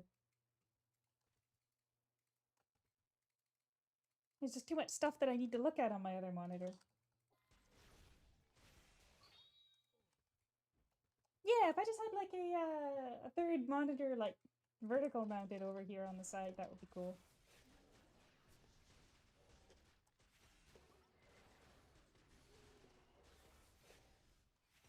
I mean, what I'd really want is like an augmented reality office.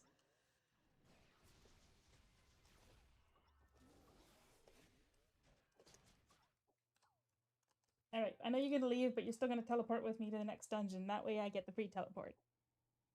Oh, I should have dragged you to the S25 dungeon. The 4 boss one. Oh well. Alright. Get out of here.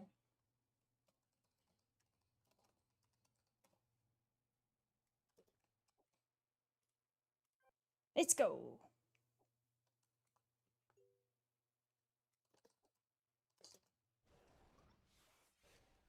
And I know I'm getting like next to no experience here. I think ideally it would be safe to put a goal of like 90% tonight.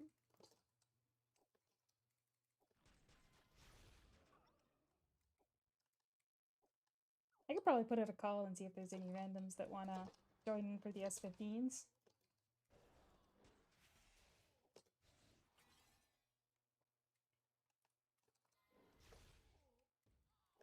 Or I could finally run the solos.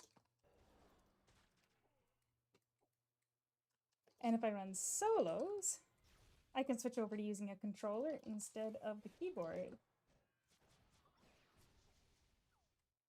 Since I don't have to be as careful.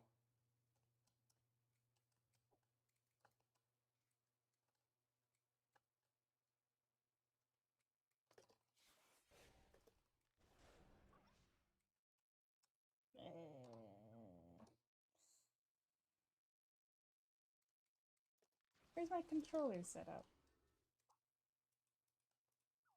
Alright, I'm gonna auto run.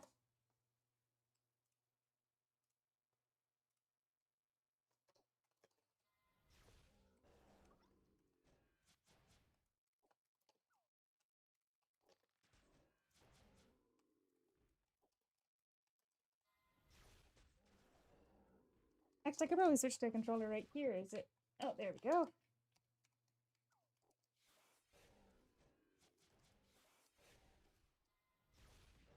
Alright, now I'm using a controller, so you'll see the screen control change a lot. Where's the...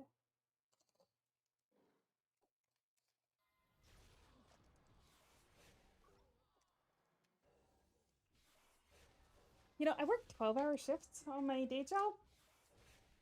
So I spend a lot of time on a computer, even when I'm like it's 12 hours straight at a computer. So even when I'm not playing games, I'm still at a computer, just constantly hands on a mouse and keyboard. So switching over to a controller is nice, but you need a little bit more control when it comes to like the trickier bosses that I can't curb stomp. Oh, and we coincidentally have a store right here.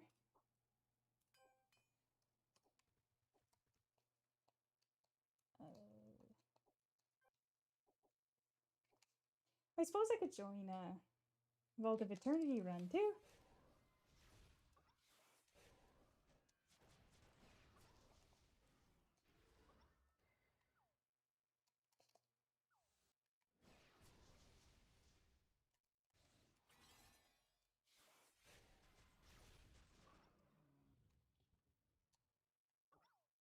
If I see one, I might join one. I've got a fancy charm on. It would be totally worth it.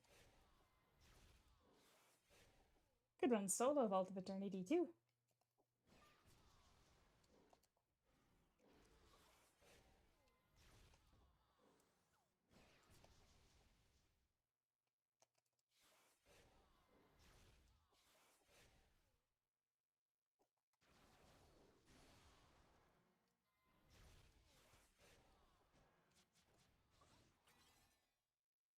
I think jump casting is a lot easier on controller because I feel like I got the timing much better.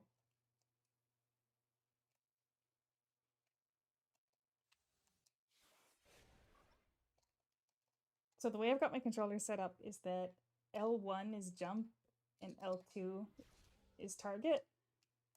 And then basically I just constantly tap both of them as I'm running.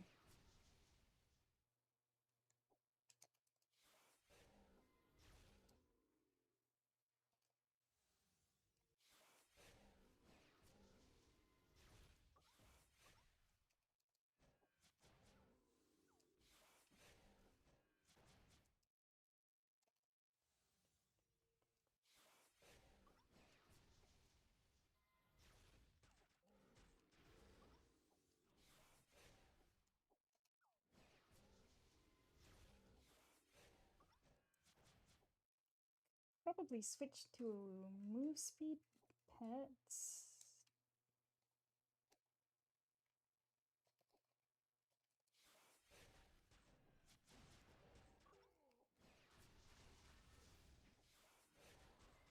I did the field quests down to S5 as well. So if I'm trying to hit 90% before the new year, I probably will have to do a little bit more.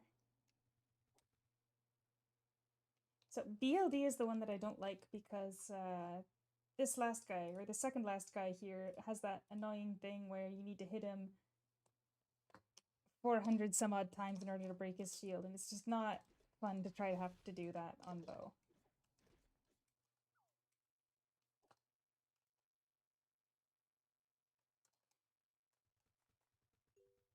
Of course, now that I'm not in a party, I have to run to the dungeons myself. But at least you can teleport right to the dungeon entrances on the second tab.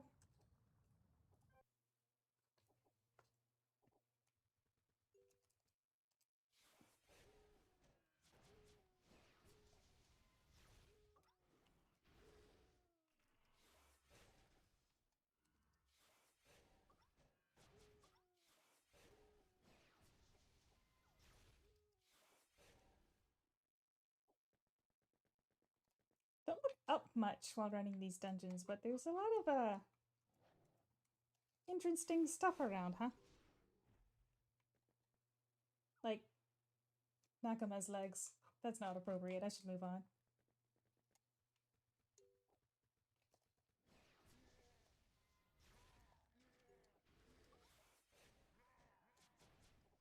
Yeah, this must be what it's like to run party modes when you're actually strong.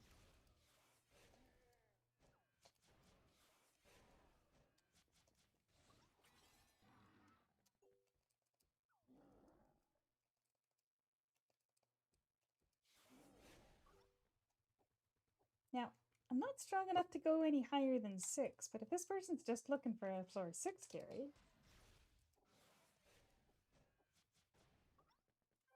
sure, why not?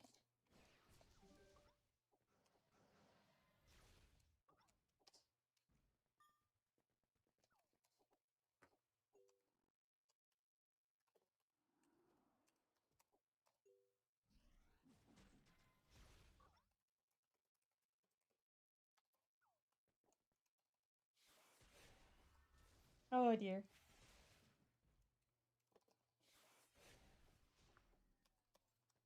There we are. I'll carry some people in Vault of Eternity. I haven't done this in quite a while.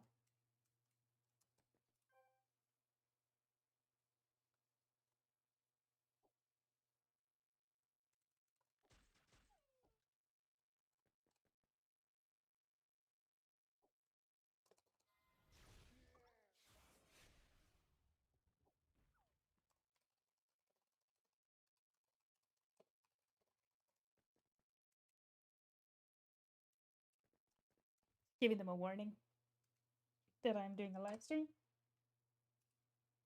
Doesn't seem really fair to just start streaming, you know?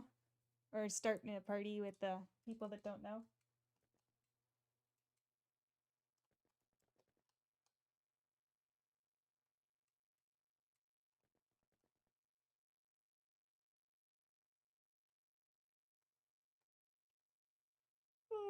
Honestly, I don't think I've actually done any Vault of Eternity carries, like, at all in a very long time.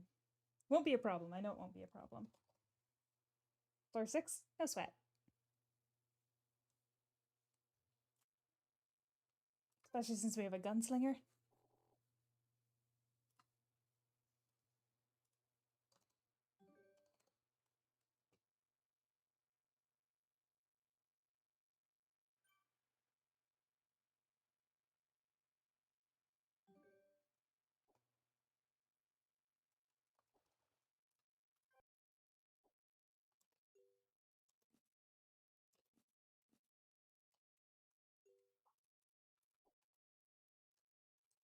Alright, let's see. Eidolons should be fine. I mean, honestly, I'm in my full gear, so we're fine.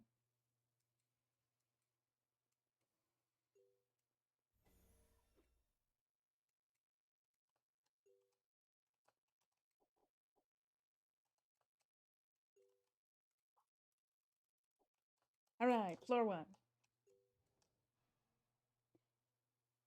I assume that most people be familiar with how it works, but there'll be a panther that's going to spawn around here with some gold sparkles on him.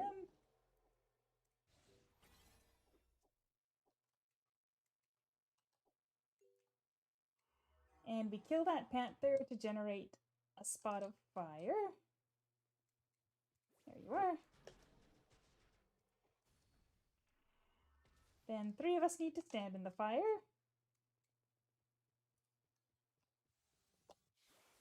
To make the boss vulnerable. Then I'm stunned right now, sort of. Of course, now everyone's stuck on me. And for this phase, we need to lure the Bryans over to the fire. And we can kill them when they're standing in the fire. Come on. It usually goes a lot smoother than that. Like I said, I don't carry very often.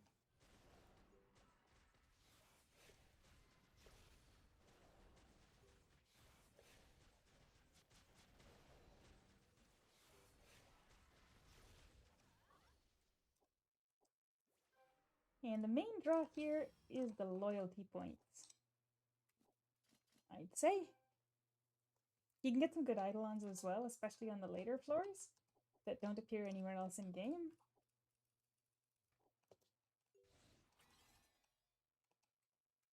But they're pretty rare.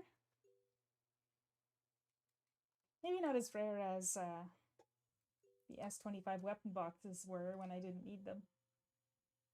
Wow, I got a lot of stuff to clean in my inventory.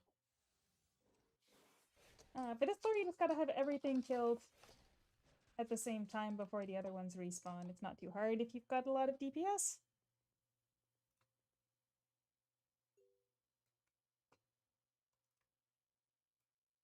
Okay.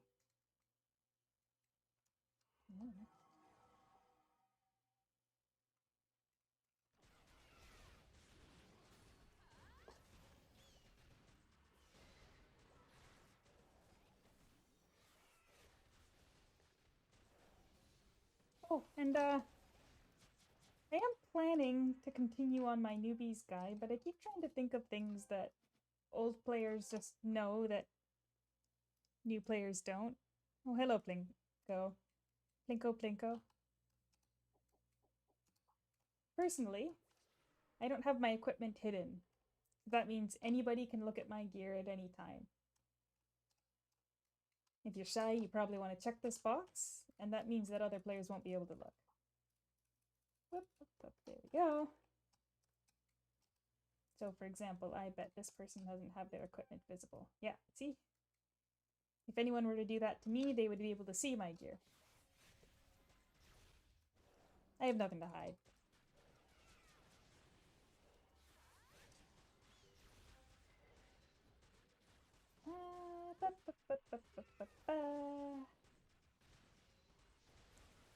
Yeah, so the Eternia's Timeless Hourglass mount, if you get two of them, you can shuffle them into a random gold mount.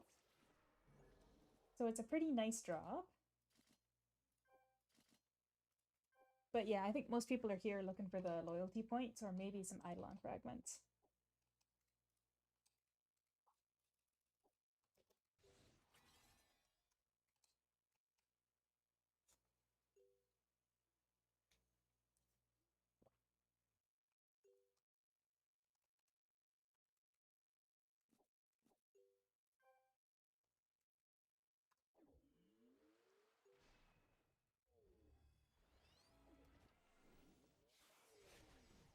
Yeah, not great. I know people that can one-shot it right there.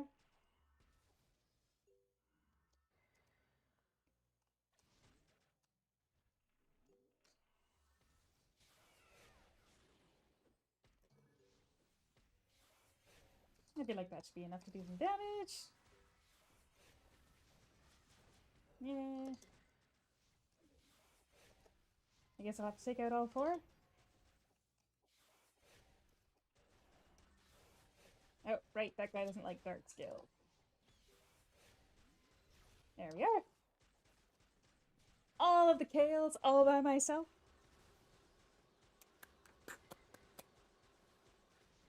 I don't know how clapping would come through on the mic, but I was clapping for myself.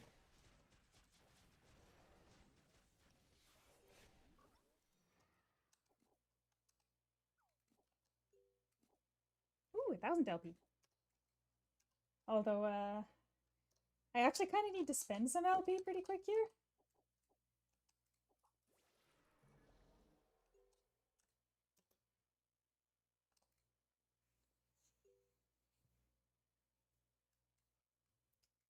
Percent damage dealt in your offensive, if you're looking for the like percent damage dealt against bosses there, or if you're looking to see how much damage you're doing compared to everyone else, you could look at your battle progress menu, I think.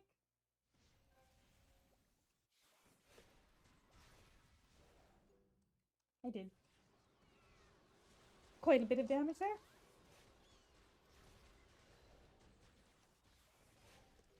I don't really like having that open.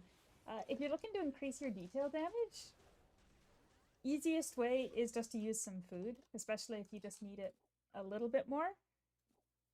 But there's all sorts of places where you can get more detail damage. Ooh, nice, someone got a key fragment.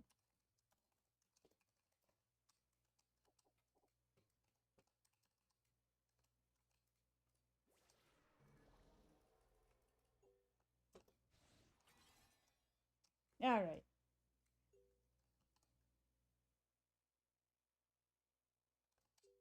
Look at all these improvements to buffs that everybody else got.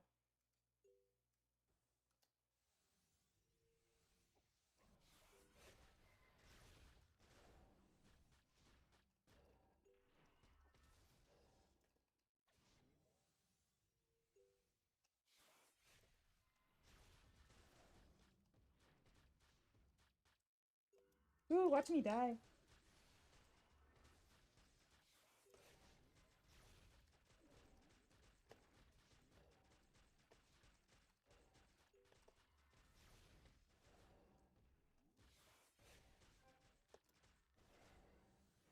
Where's my healing potions? This is why my inventory is a mess.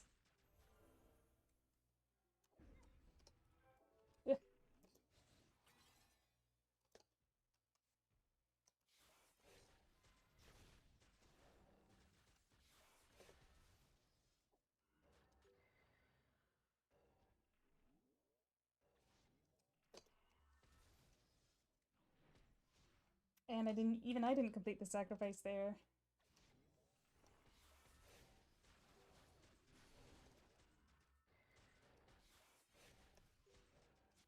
Oh well.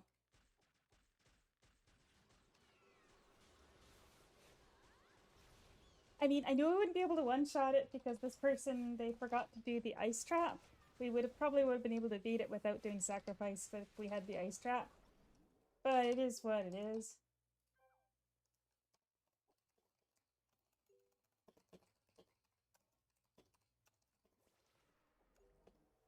And I just know right away that I won't be able to beat 8, but we may as well try 7.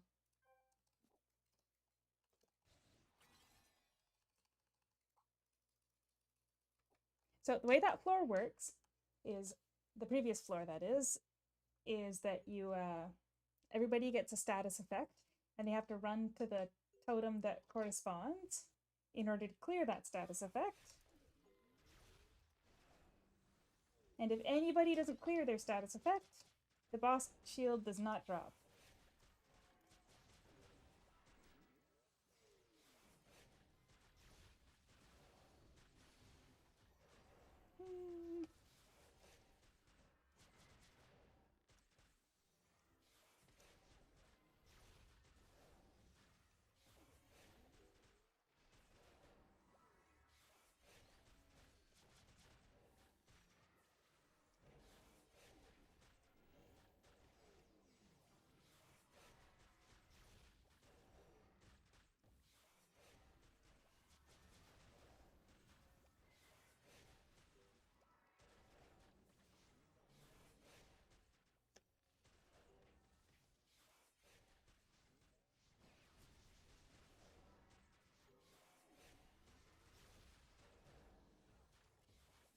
Whew, I don't think I've even had taken this long on this floor before.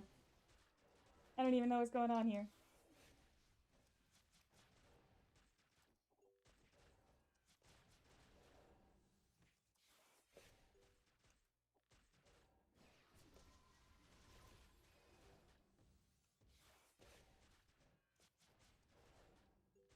Am I even doing damage? Barely.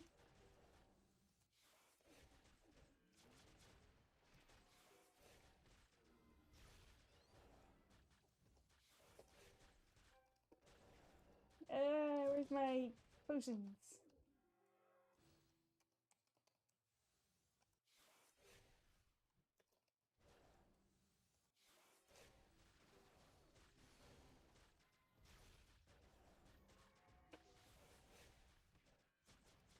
Oh!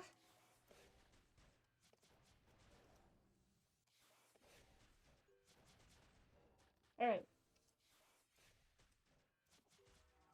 Oh, I think I reset her.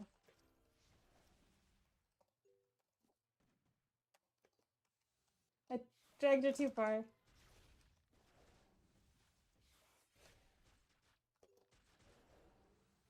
That's okay, I wasn't thinking I'd be able to beat this anyway.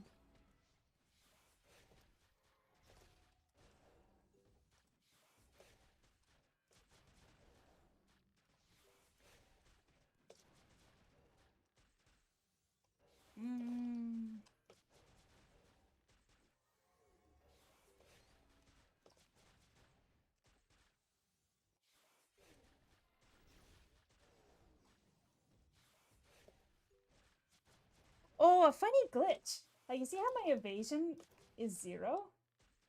If you look at somebody whose evasion is 0 on their gear, it'll actually show their evasion as capped despite the fact that it's negative.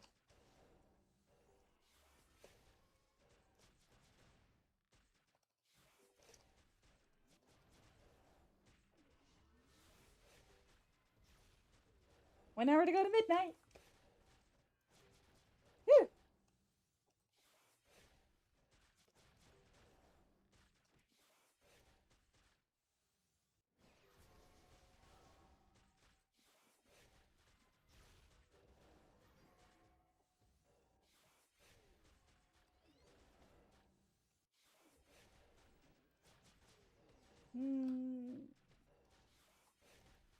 Oh, no wonder my speed has been debuffed quite a bit. That's why it feels weird. Well, my skills keep failing as my speed is so slow that I don't even have my, my skills.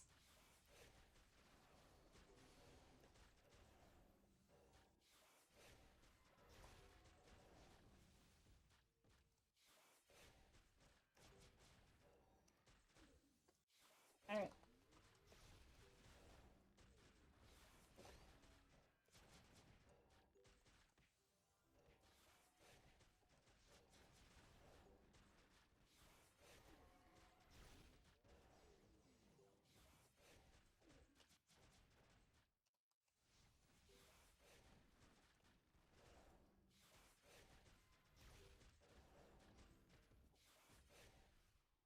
Okay.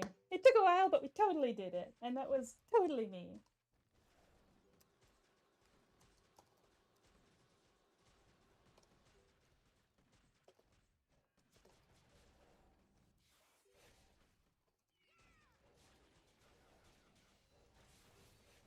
Yay! We got through! Oh, I can't believe I reset it though. That was entirely my fault.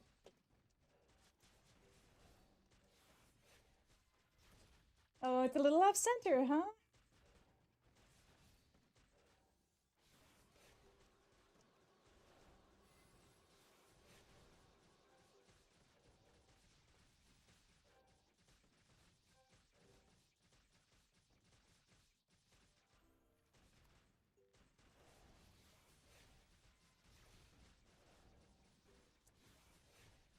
I've got the S25 gear.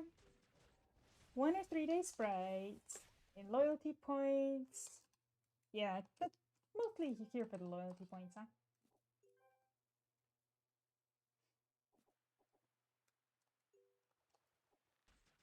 What an interesting place to teleport afterwards.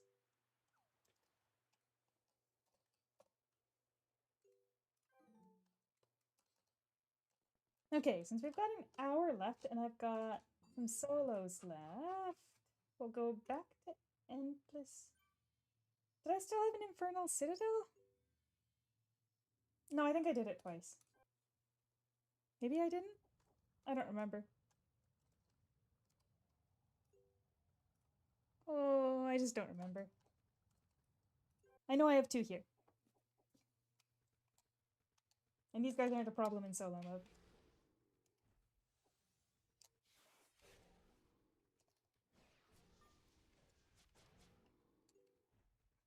You know, after I finish the, I probably shouldn't have done that because I had my experience cards on, but whatever. But once my experience cards are finished, I'm probably not going to use any more.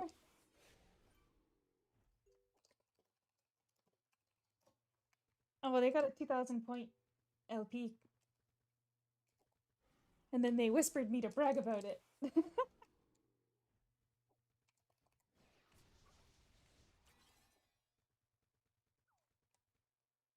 I feel like the rocks are always a little extra slow to disappear for me. Use the ones. Use the what from the LP store? Oh, do you want me to buy the rocks to start up my weapon? Oh, okay, so this actually happened the other day, and I don't know. Oh, the XP cards. I've still got more of those. But yeah, so the other day when I was sitting at the auction house. I was just trying to get my hands on on some fortifications for my new weapon because I crafted the level 30 weapon. But while I was standing there, someone just randomly runs up to me and asks to trade me, and tries to give me a star stone for my weapon because they saw that I hadn't done any stars on my sub weapon, and they said it was it made them suffer to see someone with a sub weapon that didn't have stars on it. I wonder how much it would hurt them if they knew that my new main weapon also doesn't have stars on it. But we can go ahead and do some, at least the first 3 levels. You know, the truth is, I've actually got a bunch of 5-star stones, but I can't use those until I get a 4-star stone. And I don't remember where any of mine are. It's a pain to look through all of my characters.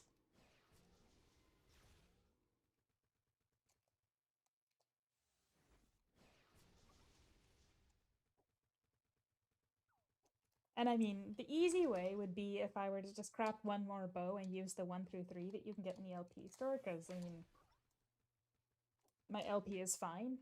I got plenty. But it's really expensive to craft. I think I used my last silver anvil on the on making my weapon, and I got a low percent, but whatever. I'll just wait for them to release the level 30 shoveling potions.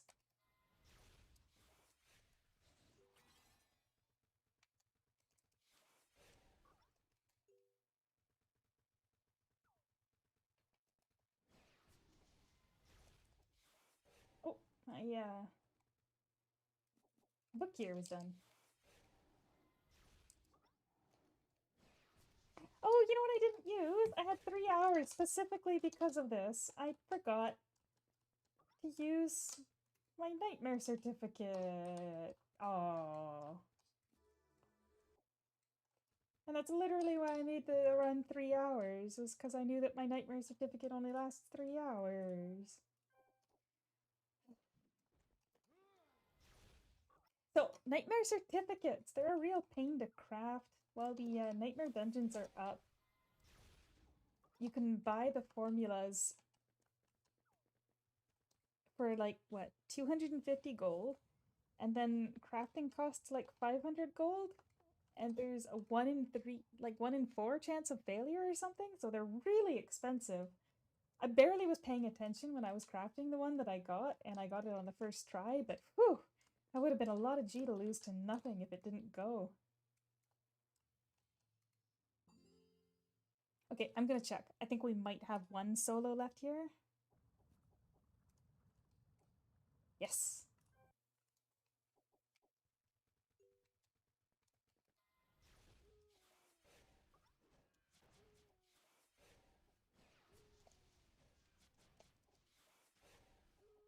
Oh, Plinko, you are in game. So are you gonna join me in Navea at midnight? To see whether or not we get the fireworks?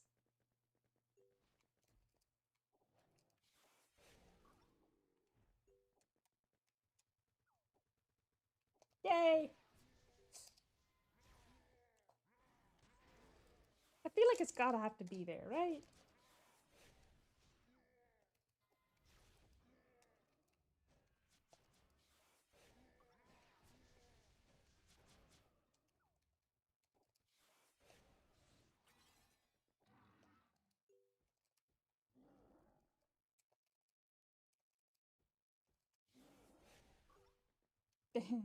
You know, a lot of people don't really run a lot of solos nowadays, but it sure does feel nice to be this strong.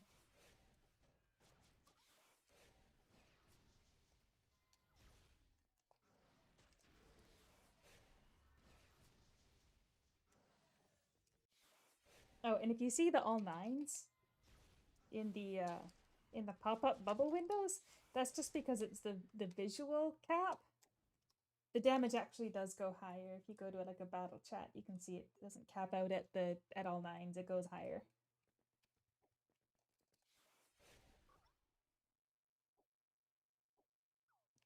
Whew! How many digits is that? 1, 2, 3, 4, 5, 6. 201 million. Oh, sorry. This is off screen for you guys. I've got my damage monitor chat here, so that's 201,678,400 damage. It's not even really that high compared to some other classes, especially since my attack speed is so slow. But it is kind of funny because, you know, someone was telling me the other day that nobody uses nocturnal cores anymore because they can't heal enough off of them. And it's like, I don't know, man.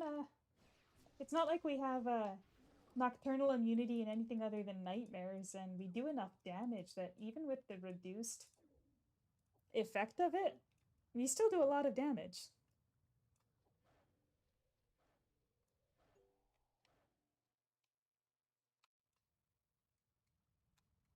Alright, I should probably clean my inventory before doing any more. These extra 5 drops from every boss card thingies, they really do a number on my inventory. Alright, so I'm at 521.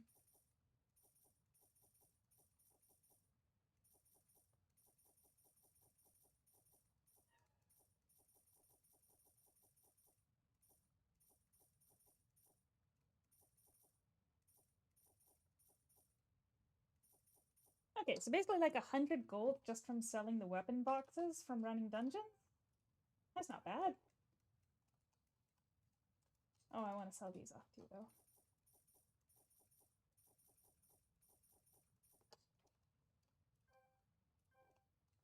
And I know a lot of people manually monitor or handle their inventory, but personally, I'm an advocate for auto stack.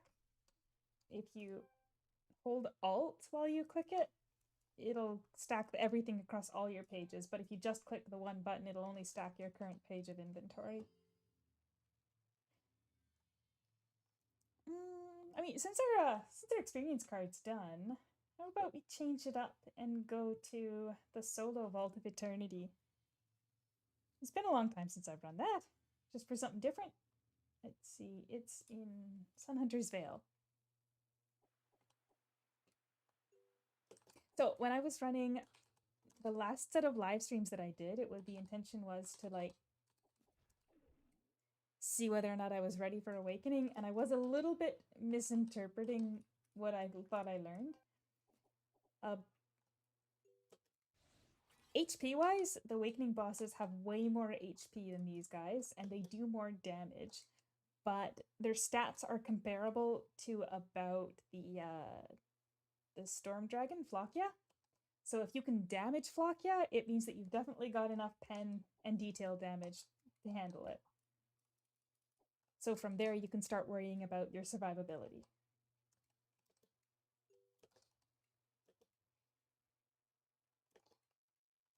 Because when I went in, that was the thing that that was the thing that I wasn't actually ready with, was surviving. My HP was way too low. Yeah.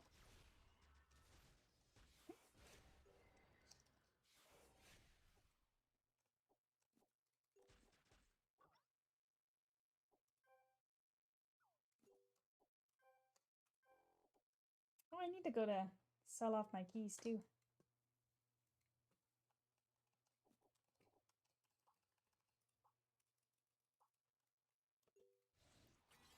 Speedrun solo Vault of Eternity to feel better after what happened in the party mode?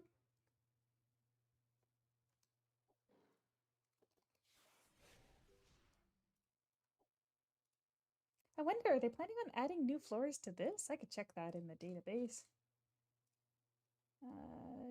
Don't. Vault of Eternity solo. Switch to the original server.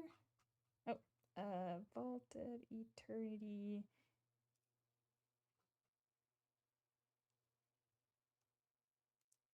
Okay, so when I check on the database for the Taiwanese version,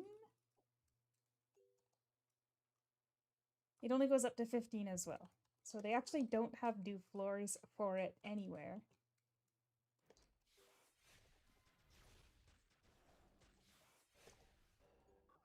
But so, I don't know.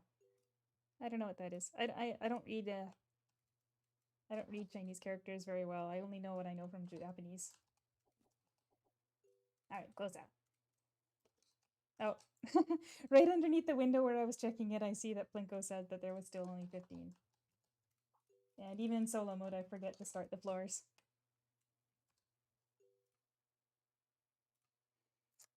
Okay, close out of that. 45 minutes to go.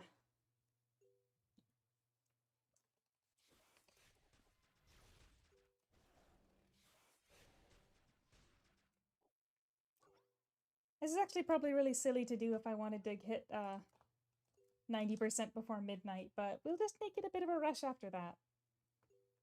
I think I still have one S5 set of quests to do.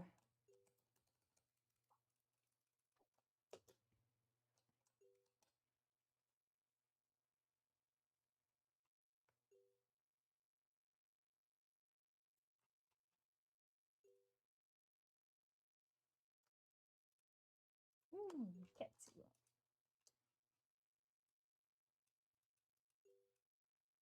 Someone's selling me Ketsukami's eggs. You know, it's funny that everybody calls them eggs because they are. The picture's definitely an egg.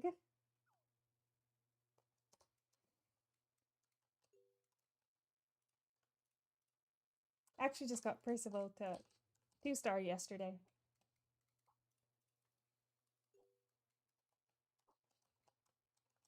There are a lot of Eidolons, but not a lot of the newer ones, and very few of them are 4 stars of the newest ones I have.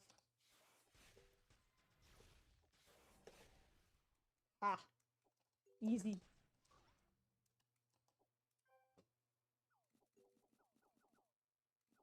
So if you're running Vault of Eternity in solo mode, every 3 floors you should get one of these sand boxes.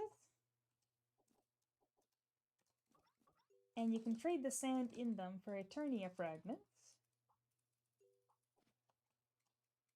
Or you can gather up 6 of the Eidolon costumes for, what do you call them? I think you can get them in the LP store too here. Share that die. Yeah, the Fantasy Academy style costumes, if you gather up all 6 of those, there's those Academy dressed Eidolons in Port Scandia. If you trade them for the 2 different emblems and then take both emblems together, you'll get a Eternia key plus 2, or plus 1 costume. It's an Eternia key plus the extra costume. That was probably a really bad way of putting it, but you go to Eternia in here. She's a little on the older side.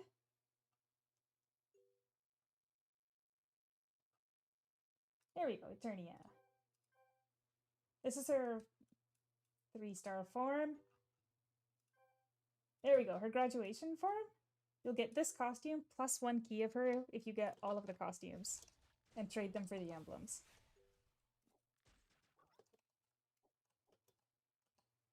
Is it even more LP than the high-end ones? Yeah, I guess it is pretty expensive, but it is a way to get a free key for an Eidolon if you're looking for a way to get Eternia. The other way, of course, is trading the sand. And she's probably just in direct buy on LP store too, isn't she?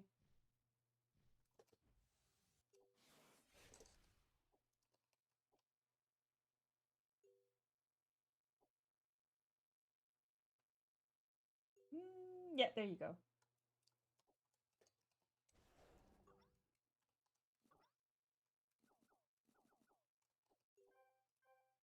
I mean, I actually should be running this more often because they've added more masteries that you can get with the Forgotten Book pages, so. A lot of my alts could really use some more masteries.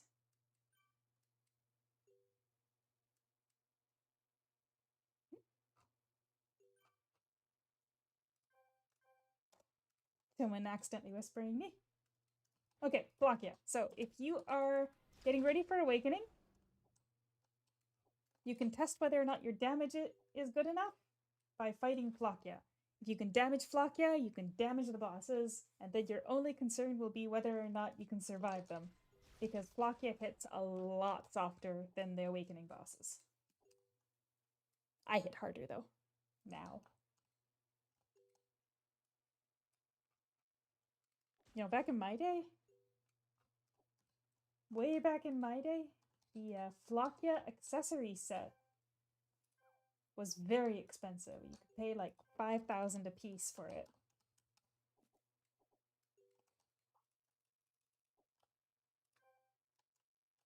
Boomer statement. Today's been all about looking back on the past. Earlier we were talking about how we used to run dungeons.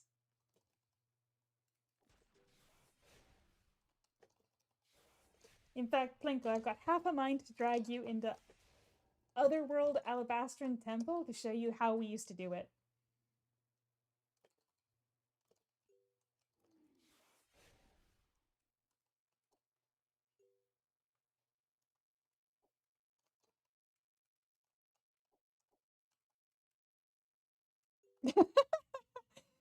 Maybe if I've got enough time, if I hit level 90 before midnight, I'm going to show you how we used to run dungeons back in the day.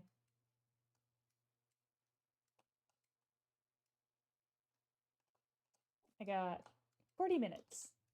If If I do quests, it should be fine.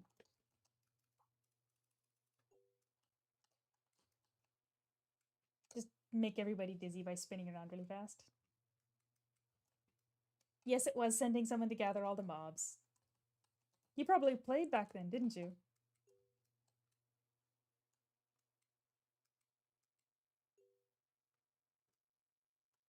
Otherworld Alabastron Temple for farming Endora and Vermilion. Right? Endora and Vermilion?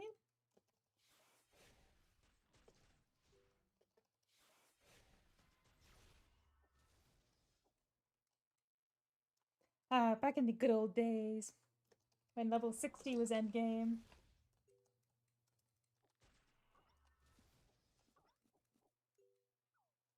You know, I actually kind of was thinking about it because we used to think that when you hit level 60, you'd done a pretty significant amount of grind, so you kind of knew how to play your class. But then the first time the level cap went up and they adjusted the curve, suddenly people were hitting level 60 without really knowing how to play their class very well. And now it's kind of getting to the point where you could be like in your 90s and not have run very many dungeons and not be super familiar with how the classes work.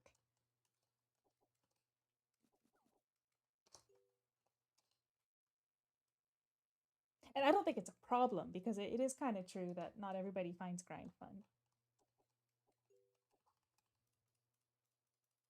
But I mean, I've been at it for 2.5 hours and I'm still going strong.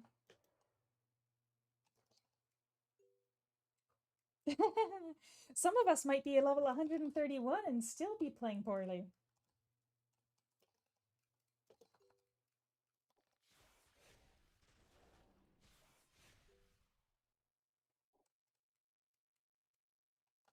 I remember the first time I beat this too.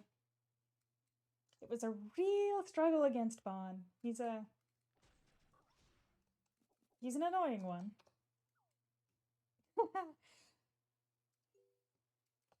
Oh, Plinko, I'll get there tomorrow. I'm gonna hit S32 tomorrow for sure. Start the year on a good note. Sky Tower? This time of night? I didn't know they were in Sky Tower now.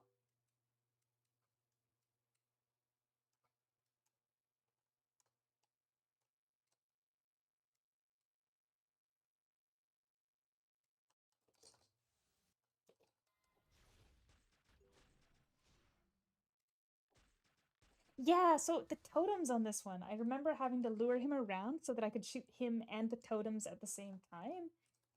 But now... Oh yeah, I guess we do. But now he doesn't even get a chance to summon his totems and he's dead. Sure, come a long way. Alright, we got 35 minutes. So we're gonna focus on getting 1% more experience. And I'm pretty sure the best way to do that is gonna be Hidden Crystal Cave, because I still have the quests here.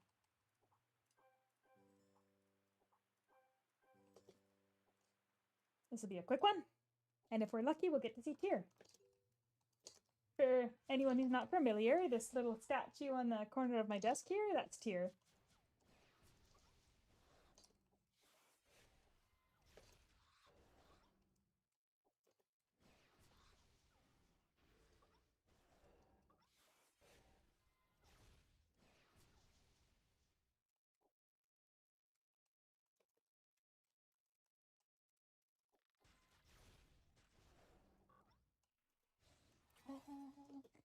It's probably nothing good in these chests for me right now, but there's just something about a chest that makes it hard to pass it up, you know?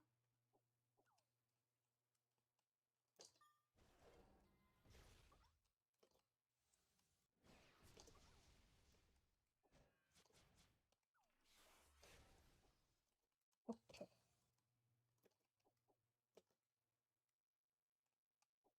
Yeah, I don't think I'm getting any, yeah, 0 experience. So I've got this chat here set up to show me drops gold and experience, and yeah, I'm not getting any experience entries, so.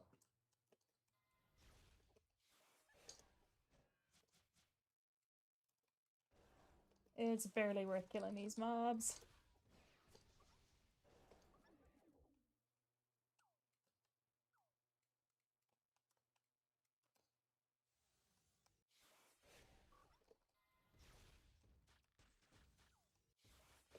No, no spawn.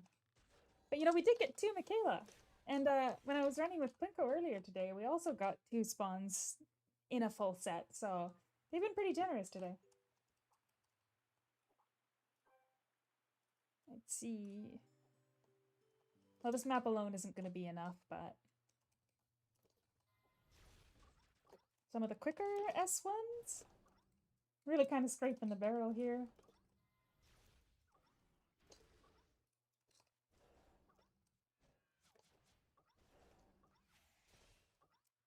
But I feel like I did quite a bit today. Like, I think I started at 60%?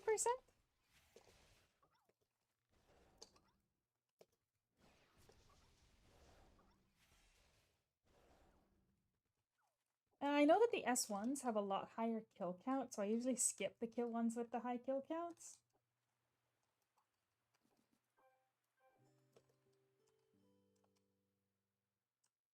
Oop, going into the wall there.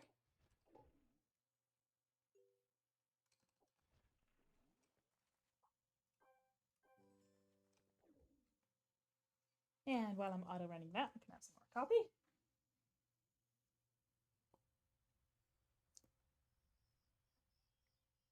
Does everybody else have their coffee ready to ring in the new year, or did you guys just kind of decide to skip it so that you can actually go to sleep once we're done? Oh, right, they did modify the chests inside those too, huh? I normally just sell them off without opening. You know, I think it'd be faster to just teleport back to the dungeon entrance.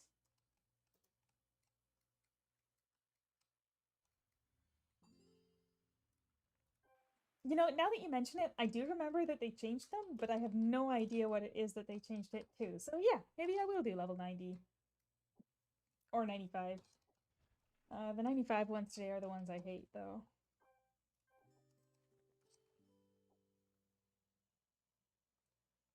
More coffee. No, it's kind of funny that I spilled my coffee earlier because I actually made an iced coffee and put it in a sealing container, and I still managed to spill it. I'm just that talented. Let's just go to the desolate desert.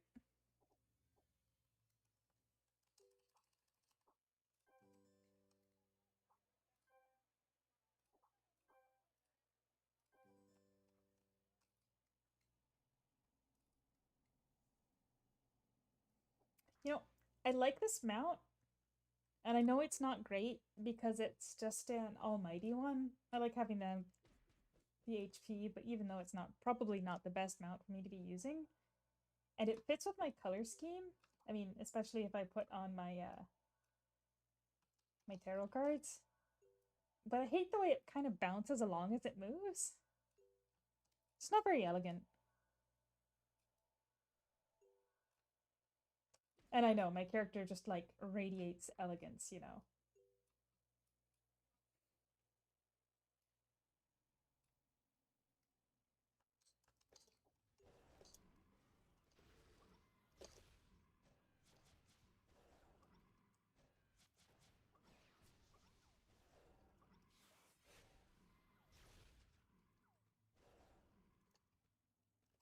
That's a lot faster. Yeah. I mean, I knew that they reduced the kill counts and they changed the rewards. But it doesn't really sink in until you actually do it on a character that's super fast in the first place, right? Alright, let's check out that box content.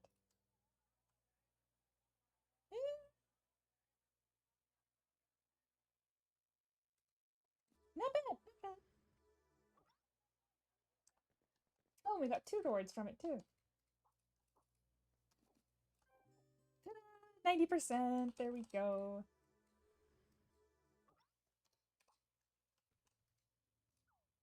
Oh, you're in party mode. I can't even steal you for a dungeon. In that case...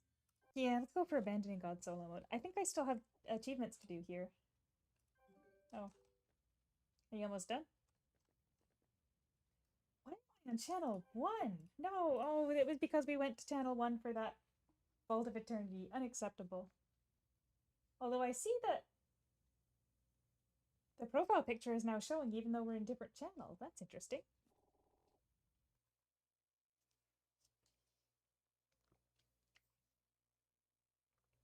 Love how the tracking is lost when I take a drink of coffee because my cup is actually a large thermos.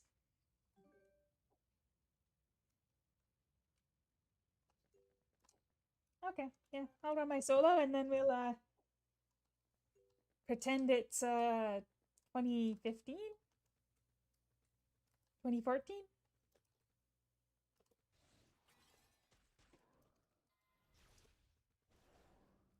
It's kind of weird to think that I've been playing this game for basically 10 years now. The international server opened in 2014, I think.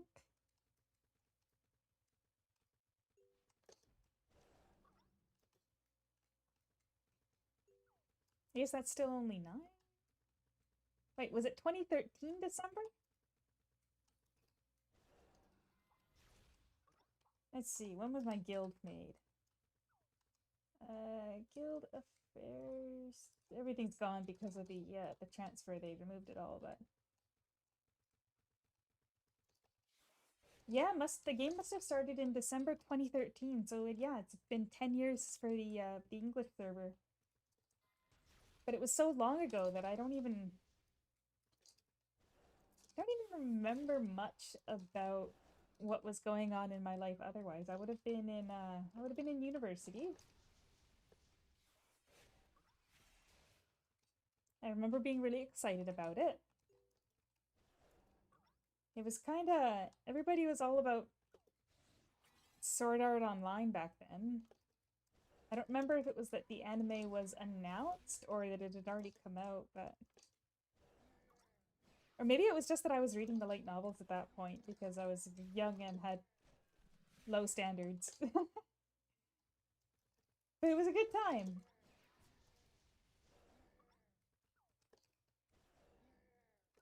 And in the summer that year, I was working in a really, really remote community at a tourist attraction, and we didn't have internet. So I wasn't playing a whole lot until we found a place that we could get dial-up internet from. You're still in there, so I'm gonna run a solo again. Yeah, I remember because I also was playing the other one. What was it called? The other anime style MMO by X Legend. Oh, I can't I remember the name of it. It was the one that came before this one that also was transferred over. Oh, you were waiting. Whoops. Whatever. Join me for an adventure into the past.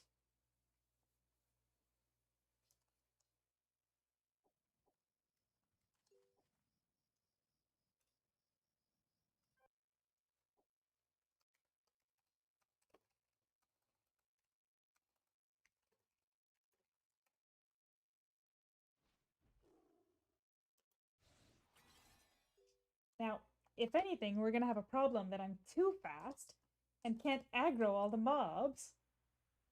And then at the end, they won't be able to kill me, so I won't be able to get back. But that's fine, I can teleport. Back in the day, we'd ignore this boss and just keep on running.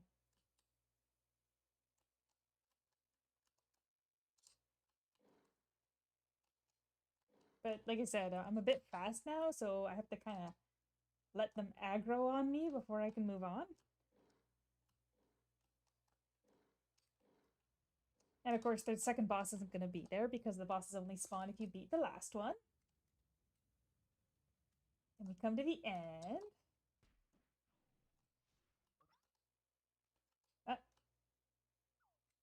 My Eidolon is killing everything.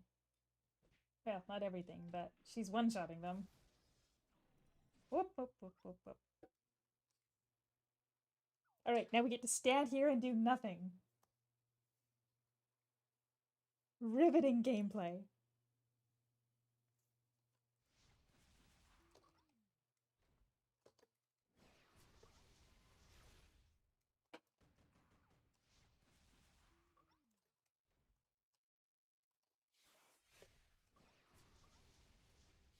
Right, but the secret behind this method was that when we weren't strong enough to like really handle all the mobs at once like this, if you die, you would just local and you'd be right there. You'd be ready to just keep fighting. You wouldn't have to miss stuff. But I mean, nowadays everybody's move speed is so high that and all the dungeons are kind of blocked off so you can't actually proceed past the bosses. And I don't know if that was like a response to this kind of style of dungeoning, that they didn't want people doing this, so they responded by making it not possible. Like, I mean, it is kind of cheap, right?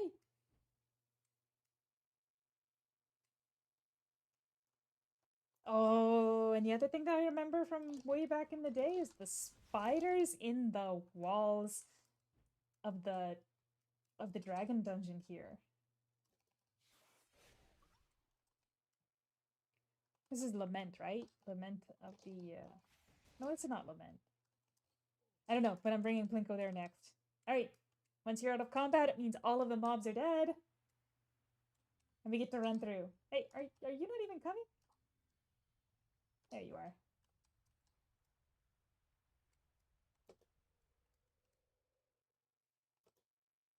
Oh, I left behind some mobs. Ooh, a whole 92 dragon points.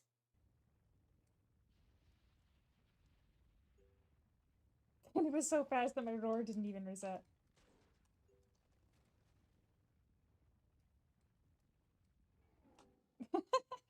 We can't even help but one-shot these bosses.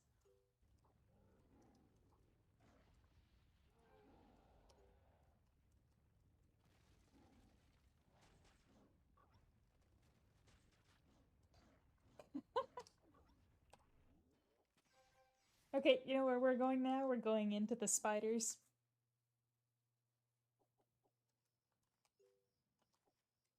Oh, it is Lament. Lament of the Thunder Dragon King.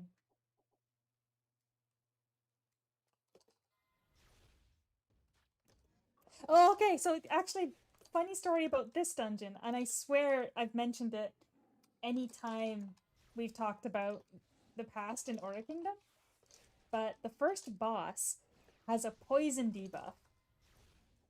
And we used to have issues with bots. Like that there would be so many bots that you're just like, there would be hordes of them, crowds of them.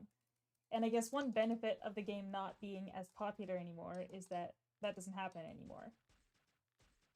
But like by touching your Eidolon, you'd be able to trigger them. Oh wow, I got a secret stone pack.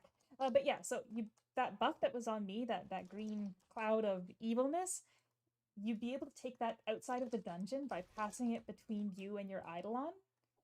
And as long as you didn't die, you'd be able to just infect other people with it.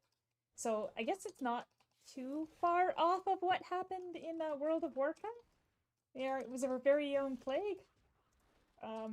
But yeah, we infected a crowd of bots right at the spot where they respawn in Crescent Hill, and then they just kept respawning and dying and respawning and dying because the dot was so strong it would kill them. Yeah, I guess we called it Ebola. We were a classy bunch. But they fixed it. In fact, the way it looked there, I didn't even think I could pass it on to my Eidolon anymore.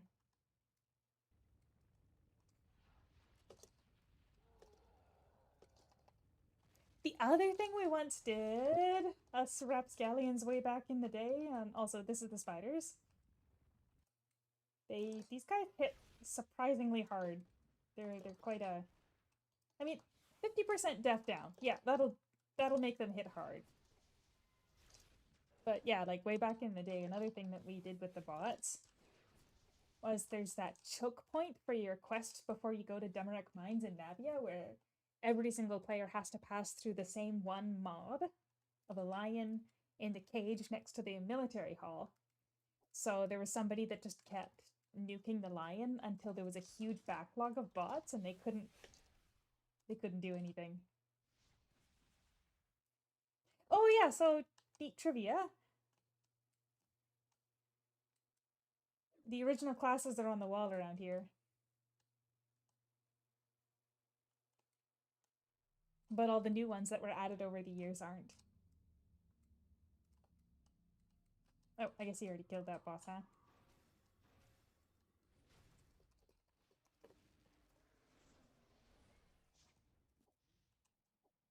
Alright.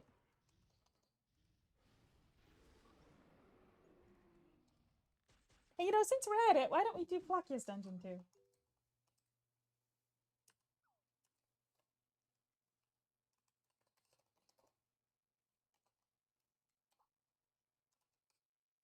Yay! See if I can get another secret stone. Actually, I should open that box.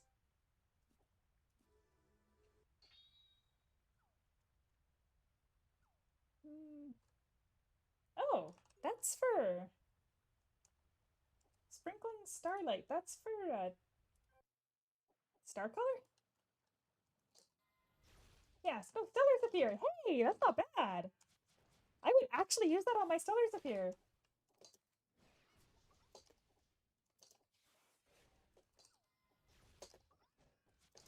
That's not bad at all. That's actually pretty good.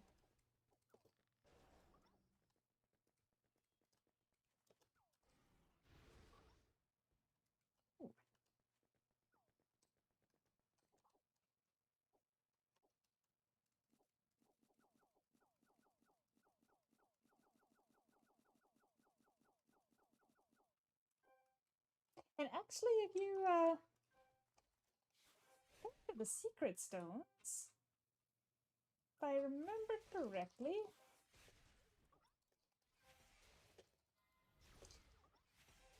yeah, if you get the one from the Dragon Queen, the Ice Dragon Queen one, you can kind of transfer it down using dragon points. And I remember a friend of mine misunderstood. They were trying to get somebody else to use their dragon points to change it over to one of the other kinds. But unfortunately, once you use dragon points to exchange for something, it's not tradable. Hey.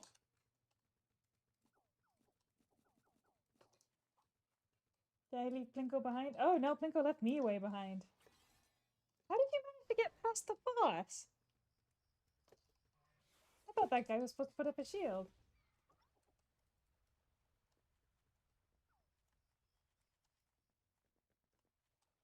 Oh shoot, if I go too soon, it won't even trigger.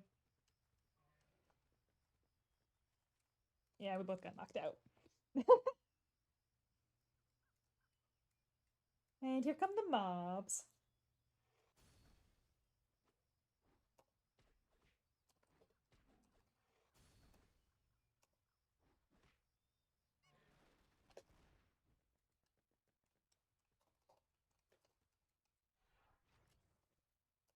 I kind of feel like I'm wasting Plinko's time here, but these old dungeons are still fun.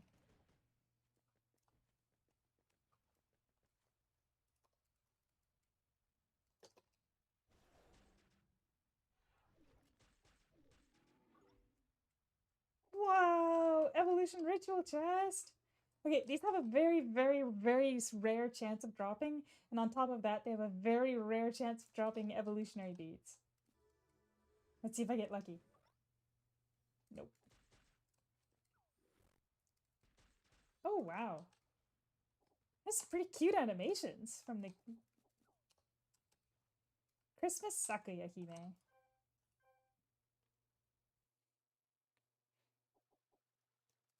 Oh, okay, so this dungeon, Siege of the Aqua Dragon Queen. So another story for this one, because obviously I've got a story about every single dungeon.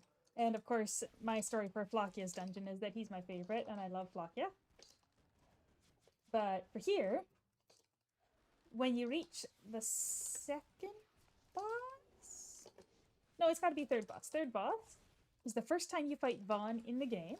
That's the little twerp with the blue hat. And they missed the translation of what happened in that dungeon. So, a little while back, when we were with GameGo, I had submitted a ticket with the proper translation. Like, I had them find me the original language, and I used Google Translate and the intense struggle of my brain to try to translate it into English. And you'll see what I mean, that there's no translation for some of it. And I submitted it using a ticket system that we had on the back end. And then, like, 1 week later, that back end ticket system for submitting bugs went offline. It, like, the system didn't work anymore. And I didn't keep a copy of the translation.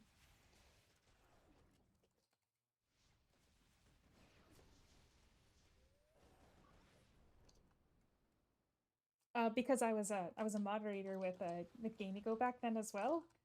We had like a bug tracking system internally that I submitted it to, and that bug tracking system went down. Like, I think the provider for it stopped providing.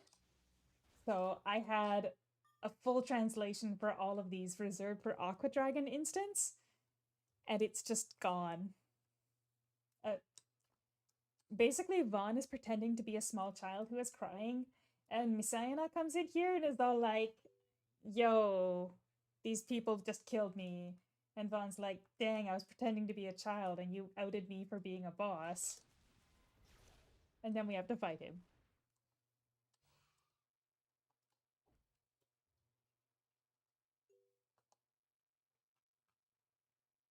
Yeah, this is like the first time that Vaughn shows up in the game, too. One of the main villains.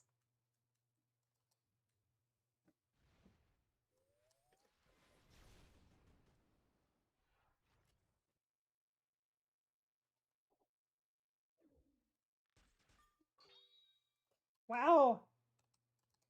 I got a Riptide Stone, too? Oh, but it's for a Warbow, and I don't need a Warbow Stone. Maybe we better do Pyroclastic next. I'm getting pretty close to midnight, though.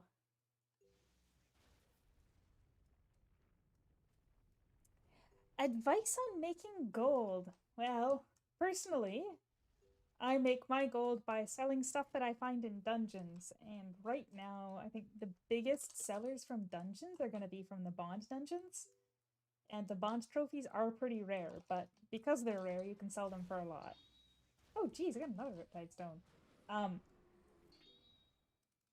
you might be able to sell secret stones like these, especially the ones from Pyroclastic Purgatory, if you get them for a newer class that doesn't have very many out. Hold on, let's see, where's my Ghostweave Cave. But I am also planning on putting together a newbie's guide. You might have seen the video I put out so far that was the starting Aura Kingdom in current year, which I am going to change to say 2024 once the year is actually 2024. But I am planning on including some advice on how to grind gold.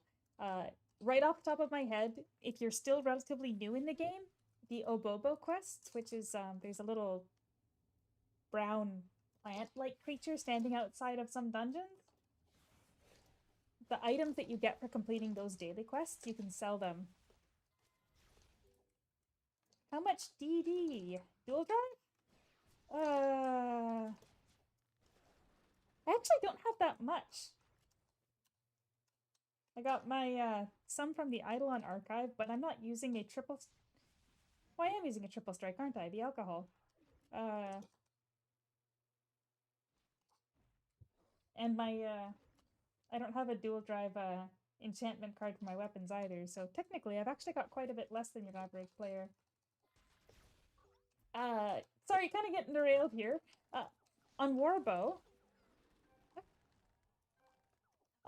because you don't hit as many times, like your hits are,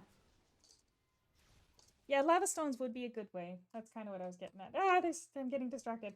On Warbow, because you don't hit as many times compared to other classes, like you see that Plinko is going to be hitting a bajillion things a bajillion times with his tornadoes. I don't get as many hits, so dual drive doesn't feel as helpful. And yeah, I was just taking a week off for the Christmas and holidays and stuff. I'll be back on video production this week. I'm hoping to get something out before Wednesday.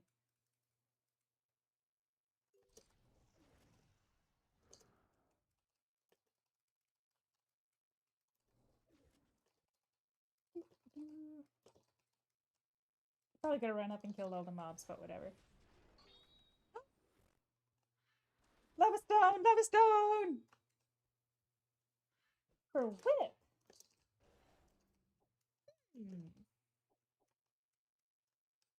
I don't even know if I have a lava stone on my whip. I think I'm still using something random. That might be a good stone for me.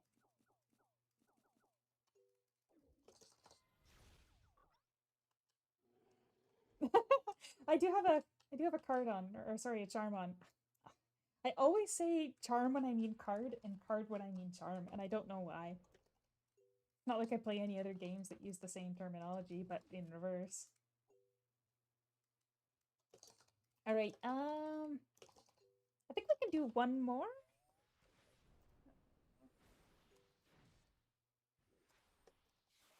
Oh, damage dealt. Sorry, I thought you meant dual drive.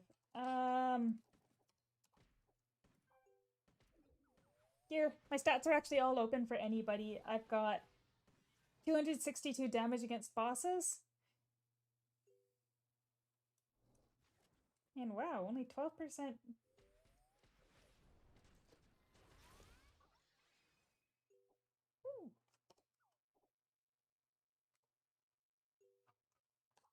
Tempestuous Temple it is! That's at Ozymandias. I don't even remember what the last one's called.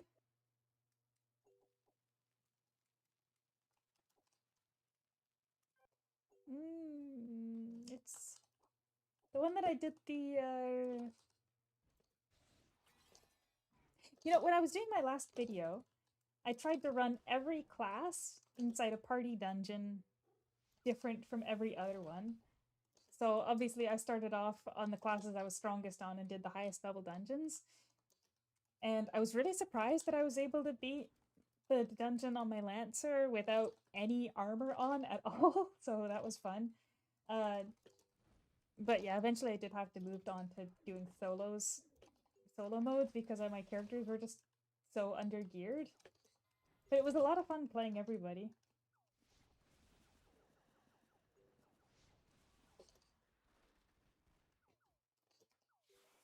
And then after that, I guess we gotta get to Navea because it's almost time.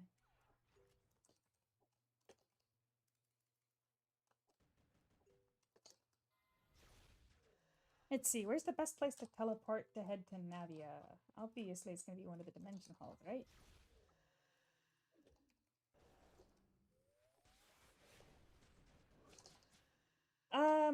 I don't see a countdown on my screen.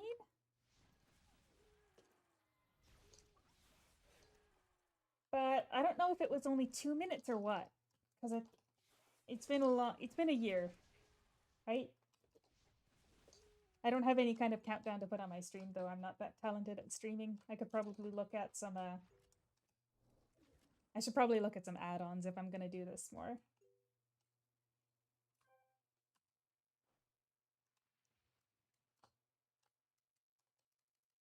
Okay.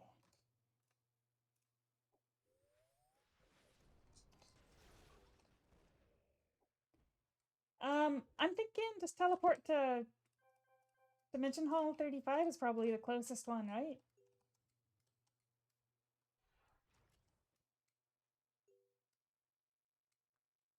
Then we don't have to teleport.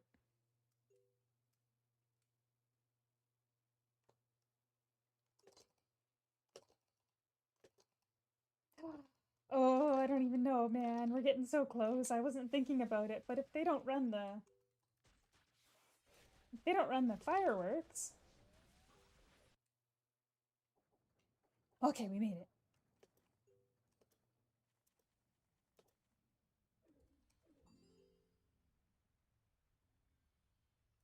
Navea. Okay.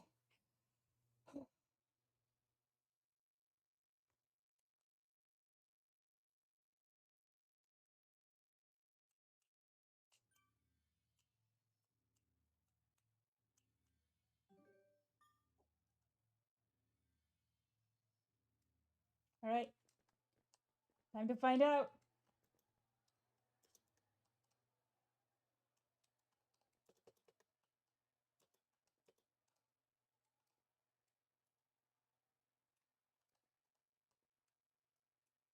All right. Kind of want to take my bat costume off. I like bat costumes. They're pretty, and I've been using the same one for a long time. It's just takes up a lot of space. All right. Where's my fireworks, just in case?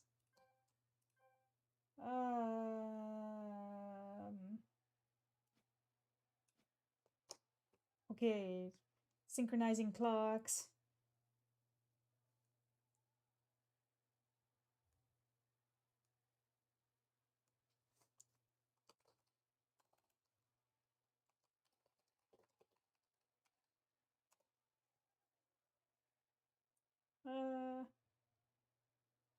Let's see.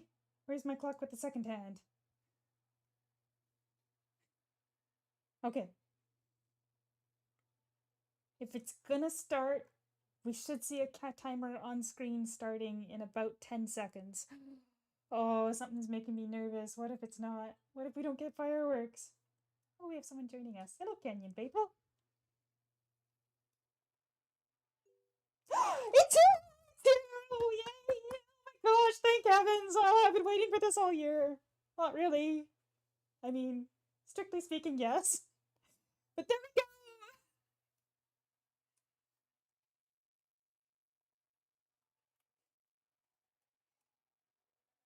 Alrighty, let's go! Oh, thank heavens! And World Chat is going crazy, but they can let them go crazy. Ah, I'm so glad. If it wasn't gonna go off, I would have been.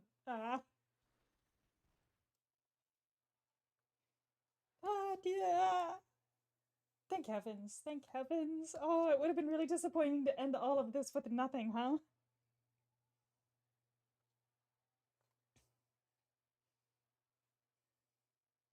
Ten, nine, 8, 7, 6, 5, 4, 3, 2, 1.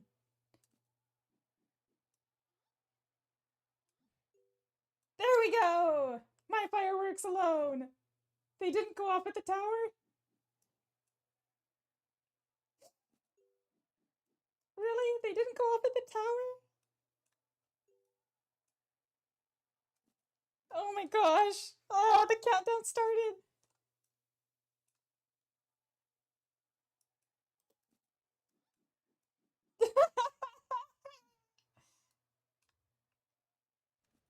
I guess it was programmed in individually. The best I got are my little guys. Oh, that's disappointing. But Happy New Year to everyone. Welcome to 2024 if you're on the East Coast.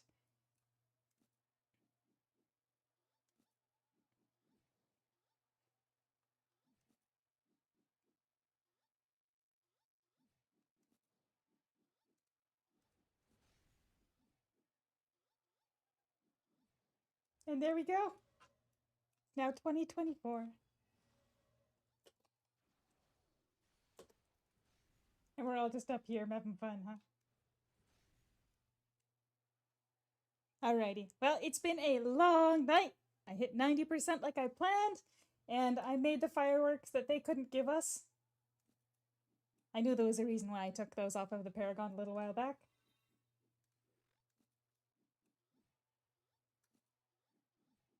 You're so right. Had the real fireworks for the friends we made on the way. That's right. Thank you so much for joining me. Let's end this on a positive note. People were hoping for Paragon to change. No. Alrighty, guys. I think it's about time for bed. What about you? I mean, I've been drinking coffee this whole time. So here's to 2024 starting off on the right foot with a big old cup of iced coffee. And in 2024, I hope that I can make some more guides that'll help anybody that's looking to try and get into Aura Kingdom, or, you know, just fake videos that people like. That's really what my resolution for the year is, to keep doing what I'm doing and maybe get a bit healthier, spend a little bit more time outside, and touch some grass. So, with that, I wish everybody a happy 2024 and get yourself some good rest, and maybe you can have the coffee tomorrow morning. Delicious.